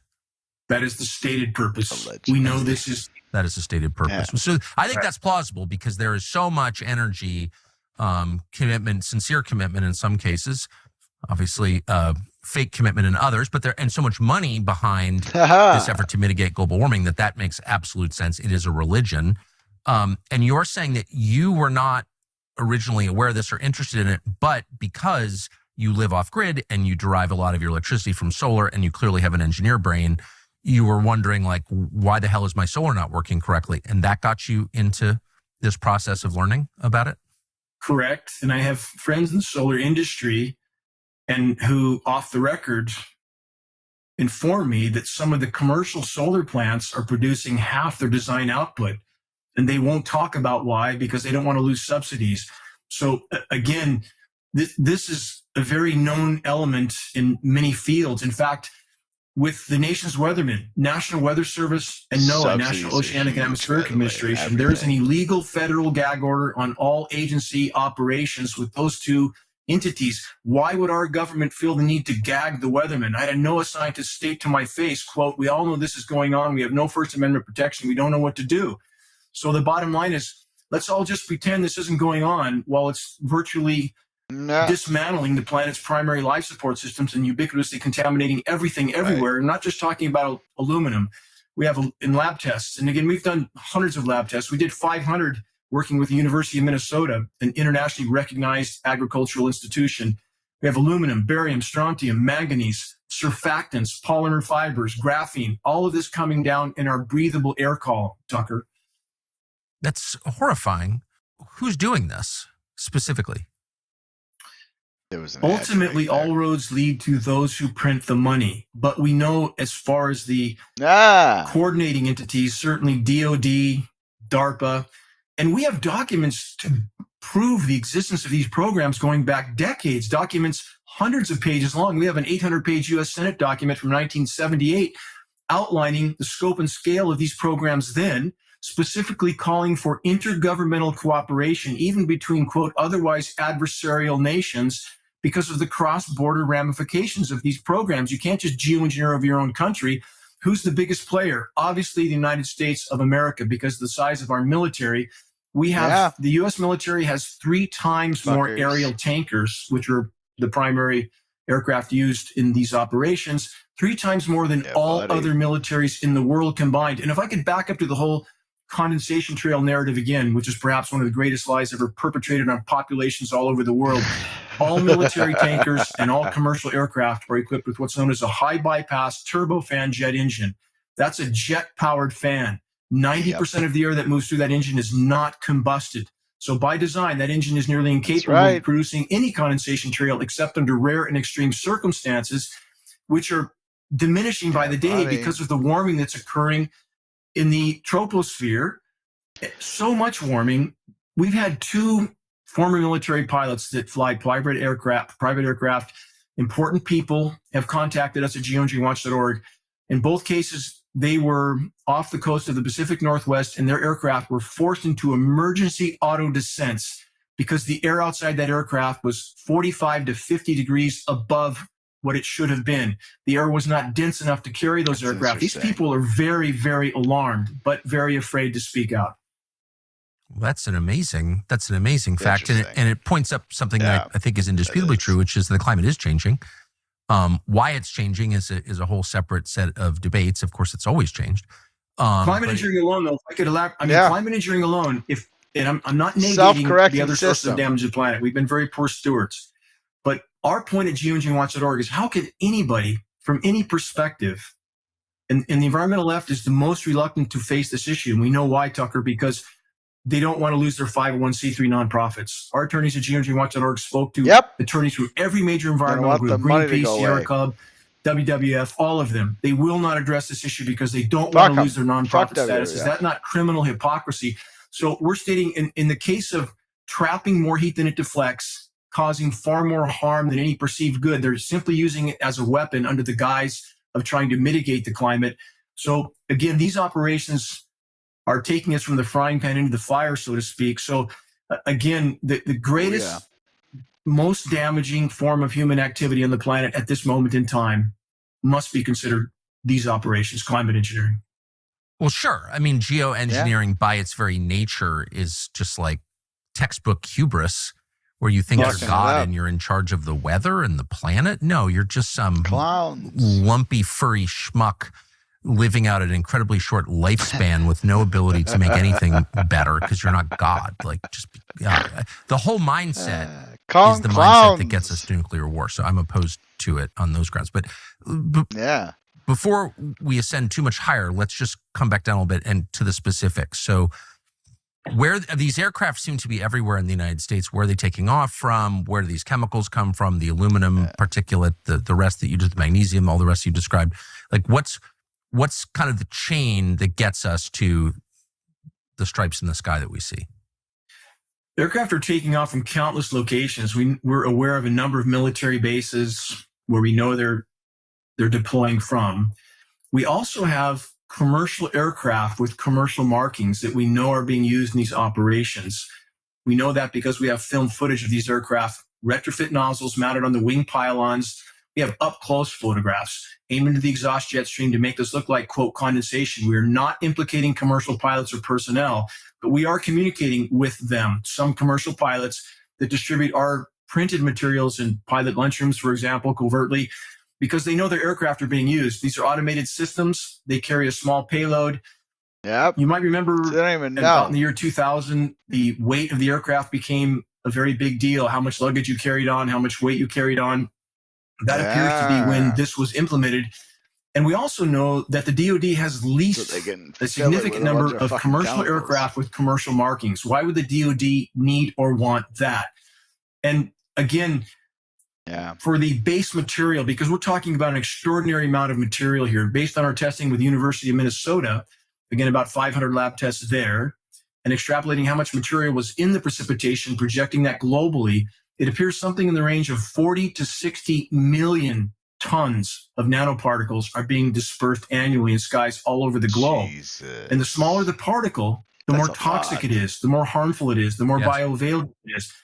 And all the official air quality testing by design doesn't even look for these elements, let alone disclose them. So official air quality testing is PM10, 10 microns, occasionally PM2.5. Those are boulders compared to a nanoparticle. You can fit up to 100,000 nanoparticles across the width of a single human hair. They're inconceivably small. And the reason they use such small particles is because they stay aloft longer. And that's the goal. Keep the particles suspended in the atmosphere. And there's more volumetric forcing. There's more surface area the smaller the particle for a given amount of material. So it appears, and we have a published study on this, there is a peer-reviewed published study that implicates coal fly ash as a base material for these operations because it contains many of the elements the climate engineers feel they need to disperse in our skies, and it provides plausible deniability, and it gets rid of a waste product that they're always trying to get rid of. There's other elements added. American Elements Corporation appears to be one of the primary suppliers for these operations. But again, the fact that this can go on in our skies and the mountain of data that exists on this and the continued pretending by the so-called climate science community that this is ongoing is mind-numbing, and they won't be able to hide this for much longer, Tucker. I want to stress that. These programs will be forced to light. And if I could end with this, when those pretend, again, like the Wikipedia definition you read, you got like a 40 that this is some sort of an outlandish conspiracy. Let's go all the way back to 1962. 63 years ago, President Lyndon Johnson on film, on the record, ranting like a lunatic. It's the first 30 seconds of the weekly commercial-free, non-political Geoengineering Watch national broadcast we put on radios out of our stations out of our pocket across the country. But the first 30 seconds is this film footage of Johnson stating we had the power to control the world's cloud layer then, and quote, he who 60s. controls the weather controls the world. How far have they come since? Well, it's that kind of lunatic hubris that, destroys the world. And Johnson was, of course, whether he knew it or not, committed to helping destroy the world. So an evil man, I think by any metric. So I'm not necessarily surprised. What I am surprised by, however, is the fact that this program, the one you're describing, could have continued for over 60 years at this scale, continental scale, global scale. And without us all knowing, no one knows about it or talks about it. I mean, we have a huge government, lots of elected officials. Like, what do they say when you ask them? This is a bit like the safe They're and all effective paid narrative, scumbags. isn't it? Let's all have the entire medical community pretending Womp, that injecting toxic heavy metals is safe and effective, and they still pretend to this day that is the case, when it doesn't take a large intellect or an educated individual to understand that's going to do harm, and yet that narrative still continues to this day. So again, this mass psychosis of denial is mind-numbing, but you can't hide this for much longer. And we do have the climate science community now starting to speak out, starting to state how incredibly catastrophic these programs would be if they were implemented. They're not outright admitting it yet, but they're getting closer. And if you look at historical precedent, when did the U.S. military start its modification in hurricanes? And there's some interesting things going on the hurricane front this year, as in none of them. They're being deflected. And people that pretend that you can't manipulate a weather system of that size, that's absolute nonsense. The science completely disputes that. The U.S. military commenced its hurricane modification operations in 1947 with Project Cirrus. And even the results of that initial small-scale testing appeared to have so much effect on a cyclonic rotation that there were lawsuits pending from that, at which time they began to be more covert about their operations. And you said you'll notice that there aren't hurricanes in Florida. So the last few years, Florida, the west coast of Florida in particular, just been hammered, absolutely destroyed. Billions, tens of billions they of were dollars the of damage freedom done state by hurricanes. No hurricanes this year. And you're saying Shocker. that's not an accident. Is that what you're saying? I'm saying that we know the technology exists to steer storms of that size. Let me make a comparison. You could have a 10-year-old child divert the course of 100,000-ton freight train by pulling a lever, literally, and changing the tracks. That's correct. And that's the kind of small input, massive output that you can have with these cyclonic rotations when they have the ability to manipulate atmospheric pressure zones. This is undisputed, patented science. So why would we think they're not using these type of operations? We have historical precedent. Project Popeye in Vietnam was so successful at controlling precipitation. This is a historical record that by 1976, they passed the INMOD treaties forbidding weather manipulation for wartime purposes, but not over a country's own population. So if we look at the Can I ask you to stop? I'm sorry. You're throwing. Please.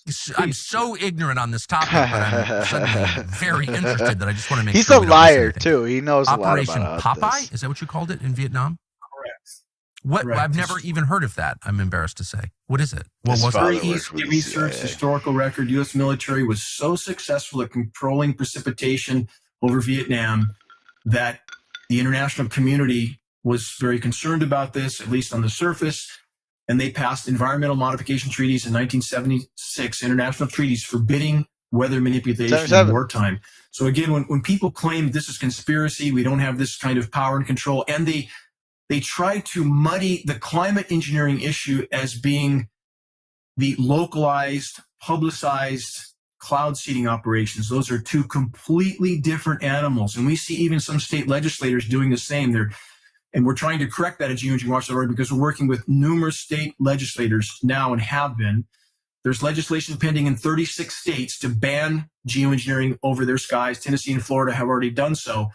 But we're correcting them and giving them an accurate compass heading that the localized, publicized cloud seeding operations, the kind which they tried to implicate in the Texas floods that killed so many young Americans, as being connected to a localized cloud seeding operation, which is virtually meaningless in comparison to climate engineering. It's an ant compared to an elephant. So intentionally, those that control media and are trying to control the narrative are trying to confuse these two issues. They are completely different. They're trying to mask or hide the elephant in the sky, which is climate engineering operations. So again, these programs are historical record. The Chinese government is so successful at, for example, engineering snowstorms. Tucker, do you remember the blizzard in New Orleans this January? You remember that? No, I don't. There was a blizzard in New Orleans, first time in recorded history. There was a blizzard in Florida, blizzards on the Gulf Coast. That was January 21st, by the way. That's an interesting date to have that happen. These are demonstrations of what climate engineering can do, and the Chinese government has long since openly stated they were engineering snowstorms with endothermic reacting elements. These are patented elements that can literally transition what should be a liquid precipitation event, a rain event, into snow.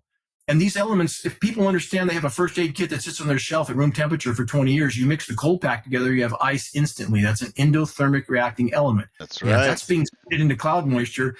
And they were so successful in China, they caused billions of dollars of damage to Beijing, at which time they began to be less open about this. Everybody covered it. CNN, Popular Science, The Guardian, everyone. But if you bring that up here, suddenly you're a tinfoil hat wearing nutcase on that same day. While it was blizzarding in New Orleans, in the polar regions, Alaska, Greenland, Iceland, Siberia, it was above freezing and raining. Do you remember the deep freeze in Texas, Tucker, a few years ago, 5 years ago, something like that? Yes, very well. Yeah, it shut down a lot of their grid. China. Correct. So when it was below zero in Dallas, it was 33 degrees warmer at the North Pole. Think about that. And that's what we're not told. So when you have, let's look at the COP climate conferences. You know what those are? The international climate conferences that we have periodically. Those conferences are not to change business as usual. They are to force countries to actively or passively participate in climate engineering.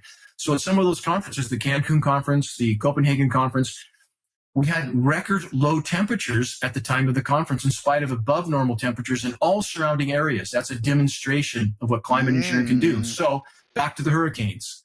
The deflection of hurricanes so far this year, is that a demonstration to other countries as well as to the power that the U.S. military has to manipulate atmospheric pressure zones? And again, these are patented processes. For listeners that have heard of HARP in Alaska, I'm not sure if you ever heard of that, Tucker. Yeah, HARP? buddy. No, fucking do it. Images You of have, that you exist. There's no fucking dispute as to its function or what the patents outline that it can do. Even Discovery Channel did a long episode, which they've seemed to be taken off the air now, called Controlling the Weather. There's a bunch of movies you can watch. But that's a weapon of mass destruction. They play it off as a benign research facility. That's an ionosphere heater. It transmits 3.6 million watts of power to the electrically charged ionosphere, causing an electrical chain reaction. They're literally using the atmosphere as a physics lab, which we know they do, right, Tucker? You know of Project Starfish Prime and Project Fishbowl, if you've heard of those. Those are the U.S. military's experiments with detonating hydrogen bombs in the magnetosphere, which they thought could collapse the whole atmosphere. Did that stop them? No, it didn't. So it's funny. Installations like HARP are used to control atmospheric pressure zones. Back to the hurricanes, if you can manipulate atmospheric pressure zones with these directional ionosphere heaters, you can literally manipulate their path. And is that what we see going on? Is that a demonstration to others right now? Does the administration want to not have a big hurricane cataclysm since they've gutted all the emergency protection, everything? Do they not want to fight that battle too right now? We don't know. We can speculate on those things. But the fact that there is nothing that we can call natural at this point is indisputable. That's amazing. It won't stop blinking. A couple different threads. One, the U.S. military in this country, our military runs propaganda operations against our population, and they do it on social media. That's right. They lie to us all the time. Conventional media as well, and they have for a long time. But it's certainly gotten more aggressive. So that's illegal. It's immoral. Anyone who participates in that should be in prison. But it happens, and unfortunately, we haven't been able to stop it. So we know that they lie to our population about a whole bunch of things, including what they're doing. Two, we know that in the past 15 years, you see these kind of fat, effeminate generals all of a sudden talking about how climate change is like one of the main national security threats, and like the U.S. military is to fight climate change. There's been a lot of that. It's very confusing I don't people like like his stance me on climate who think change, of the by purpose of the way, U.S. but yeah. military is like shooting people trying to invade our country. Like, what does climate change have to do with national security? But they've been saying that a lot. And your description suddenly makes it all make sense. Like, a lot of what they do is trying to mitigate, or saying they're trying to mitigate, the effects of climate change. I mean, I guess this is The more claim. out in the open than I realized until right now. I would call it masking the effects, because they're certainly not mitigating it. Yes, Everything they do, of every course. short-term toxic surface cool down comes at the cost of a worsened overall warming and damage to the planet. And you're completely correct, Tucker, completely correct in the U.S. military's top brass statements on the record that they consider the collapsing climate system the greatest national security threat of all. So when you have so many military bases at sea level, some of which are already being inundated, that's a part of the problem. But you have other elements, for example, and this is from a perspective of the existence of the human race and how much longer we're going to be here. The ozone layer is near functional collapse right now. It's not the hairspray cans.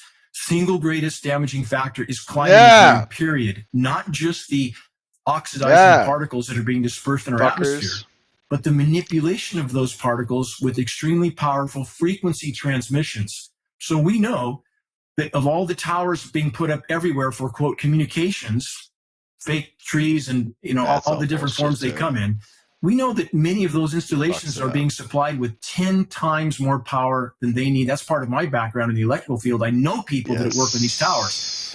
10 times more power than they need for communications. Why do they need that much more power? 1,000% more power. And we know these facilities are being used to manipulate the electrically conductive atmospheric particulates. There's a repelling effect caused from these transmissions because we can see the effect on water vapor loops. So if we look at the flash flooding in Texas as an example that killed so many young Americans, we captured in real time, and I'm still surprised we have access to these data loops, because we have access to the transmissions from the NextRad network that are used to manipulate weather systems. And what happened in that case was, because of the repelling effect of those transmissions, and picture this scenario, when there was that convective cell over that location and transmitters energized all around that cell, and we recorded that, it's posted online. That, in effect, held that cell in one place. It precipitated out in one location. We can speculate about agendas and objectives. We can't know that. But the fact that that storm was manipulated is beyond dispute. Same with Hurricane Helene. We recorded that in real time. The frequency transmissions manipulating that storm and steering it into place. It's indisputable. These are patented technologies. Hurricane Harvey, we recorded that. How did meteorologists know 7 days in advance that Hurricane Harvey was going to go where it went and sit there for 3 days? How could they possibly know that? Frequency transmissions held it there, and we recorded that in real time. And again, these people are reading scripts, Tucker. They're literally reading scripts passed down to them by Raytheon, private defense contractors Raytheon and Lockheed Martin, that are neck deep in climate engineering, everything, patents, operations, everything. And they literally supply and provide the, quote, forecast, which is the scheduled weather, to the National Weather Service and NOAA, our nation's weathermen. That passes all the way down. And local meteorologists simply, they know how long their leash is. They're protecting their paychecks and pensions. They toe the line as well, just like the safe and effective in the medical community. Everybody just toes the line because they don't want to disrupt their personal paradigm. These storms are being steered and manipulated, period. That's beyond dispute.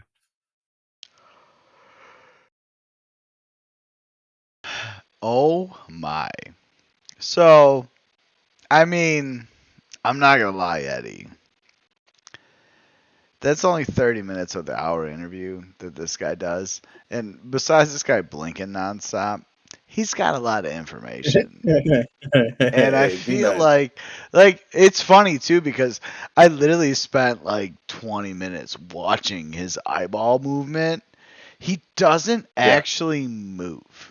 Like, you know, when you're looking for someone to lie, they're going to look all different directions and all, or at least one certain direction. This guy literally just keeps staring.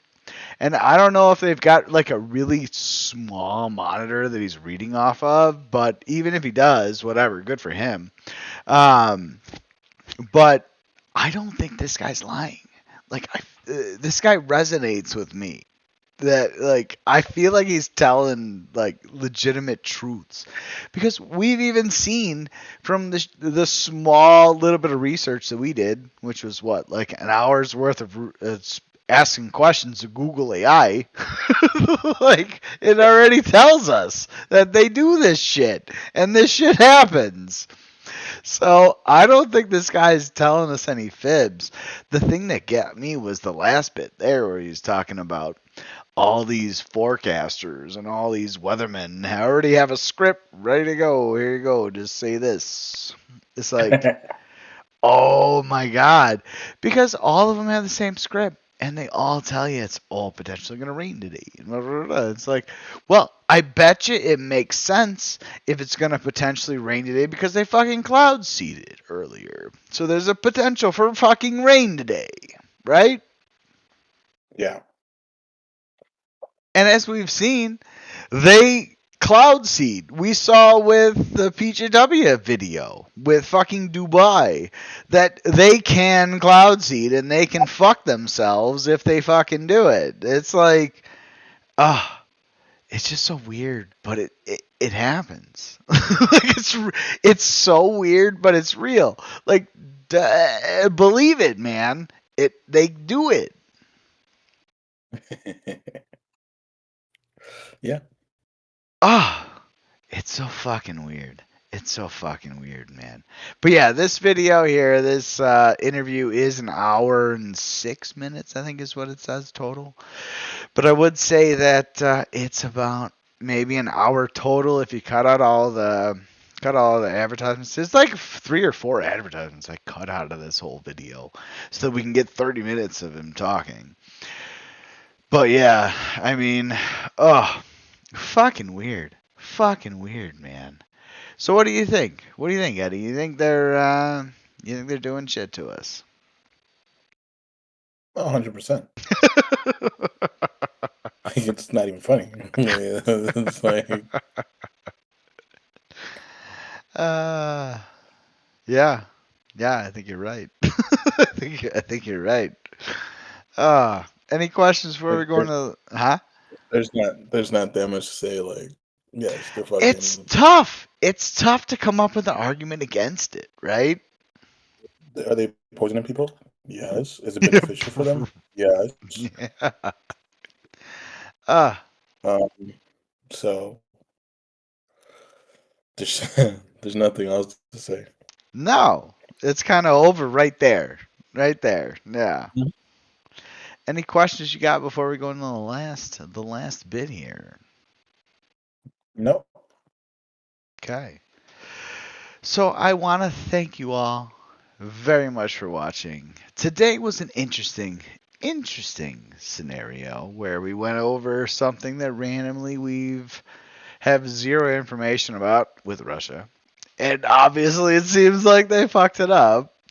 And then we went into our beautiful skies with our chemtrails, which seems like they're fucking us there too. It's like, and they're not even really lying about it. You just have to ask the right way. And that's the joke of it all. It's literally like, if you ask the Google AI and all these things the right way, they'll tell you the truth. And that's honestly, that is the joke, is that Google AI will even tell you the truth, potentially, somewhat, the truth about what's actually going on. Oh, it's unfucking believable, man. So, Potentially. Yes, allegedly. We'll even throw that word out there too. Why not? Let's throw all the skepticism out there. But yeah, so Eddie started off with a 7.5, and I'm not going up that much. Come on, you got to go up at least a little bit. And you learned a little bit about the fucking chemtrails and the Russia thing, whatever. That can bring you up. Nothing, whatever. It's fine. You're still a 7.5. Like, I'm really gonna go to the 7. I'm gonna legit go 7.7. No, 0.6. Like, it's just 0.6? like, You went up 0.1? yeah. Oh, come on, son. You didn't know about all the sprays they're putting out there. It's like what we talked about. It's nothing surprising. It's just like, oh. I mean, hold on. I'm just gonna say the government fucked us. Oh my god. Oh. Oh. the government's poisoning us? What do you mean? Oh, really? You know, that's the funny No. thing, though. If you think about it, it's like all, and I know me and you have personally talked about this, but organic vegetables and organic fruits, like, It's are just a they? fucking joke. Are they? And that's the biggest joke I'll never forget, and I think I mentioned it once before in another video or whatever, but I know a I remember person. listening to a person say that it's just literally the same bunch. They just fucking. Yeah, that was me, you fucker. So yeah, you did. it was I and I won't say her name. James, you have to. You have to realize, I talk to so many people every day in my life that it's hard to remember every single conversation I have. I know. But that was me that you actually heard that from, because my contact, which I won't say her name, but I love her forever. She's a great person. She told me that her family has a farm, and at the farm, they pull up one fruit and they look at it and they go, "This looks really good. I'm going to put this in the organic pile." And then they grab another one and they say, "This one looks kind of shitty. I'm going to put this in the regular pile." And that's how organic versus regular is decided. And you know, honestly, if you go to the store and you look at what organic looks like versus regular, you'll see about 80 to 90% of the organic bag looks good. The 80 to 90% of the shitty bag or the regular bag, it doesn't look as good. You're probably about at like a 60%, 60 to 40% of the regular bag is probably like really good, ready to eat right away, looks good. Whereas the other bag that's organic, parentheses, looks amazing. And it's just amazing. It really is. It boggles the fucking mind. But literally, if you think about it, everything that's being sprayed, all the chemicals and everything that's above us being sprayed, and don't get me wrong, we're in an area that might not be sprayed as frequently. I mean, let's be serious. We live next to airports. If you live nearby airports, I'm going to say you're going to see less of this. If you live out more in the country, you're probably going to see a lot more weird patterns of these streams in the sky. It's probably true.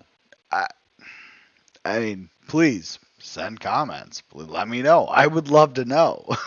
Like Eddie and I with our blue eyes, we'd love to know if you guys are seeing more circular, weird, random patterns in your skies, so that way we can share it with everybody, so that everybody knows what's going on. Because the only way we're going to get over this, guys, is if we get all together and we stop them. We got to stop them.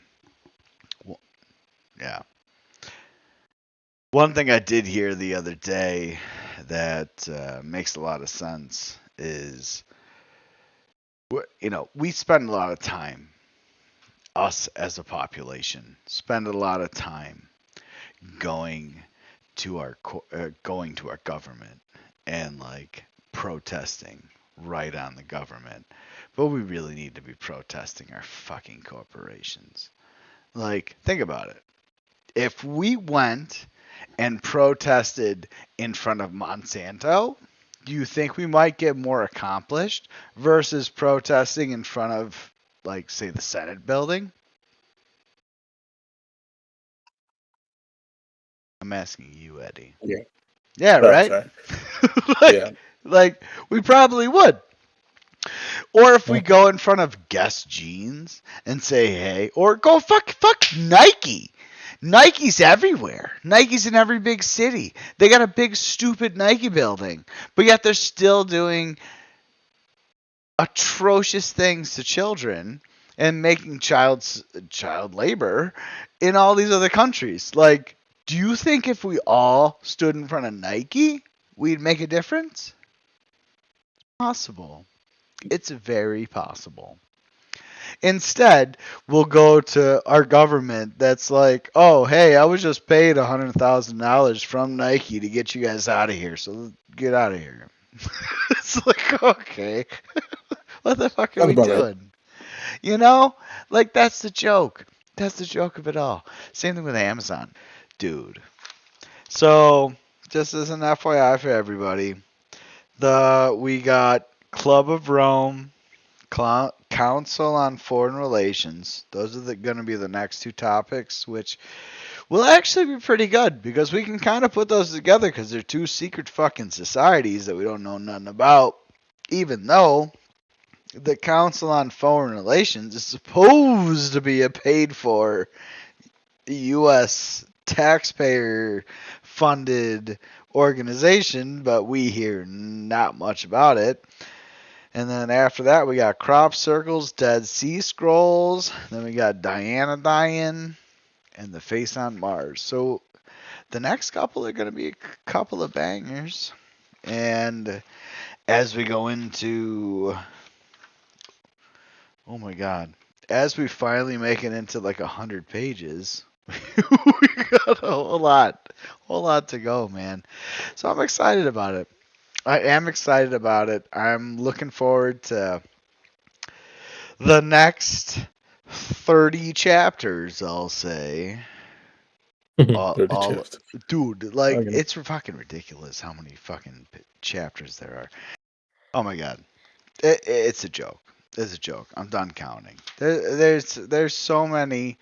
We've got like 50 plus chapters to go through. And they're all like a page and a half to 2 to 8 pages, whatever case. So we're gonna make it. We're gonna make it through all of these. We ain't got nothing else to do. So we love you guys. Thank you for joining us. Eddie, you want to say anything to the beautiful people? Yeah, just thank you for staying here. If you guys made it all along. Yeah. We love you guys. And we want to make sure that we give you as much information as we can uncover. And that's what we're doing. So yeah, thank you. We love you guys. I hope you have a great rest of the day. And Eddie? Peace.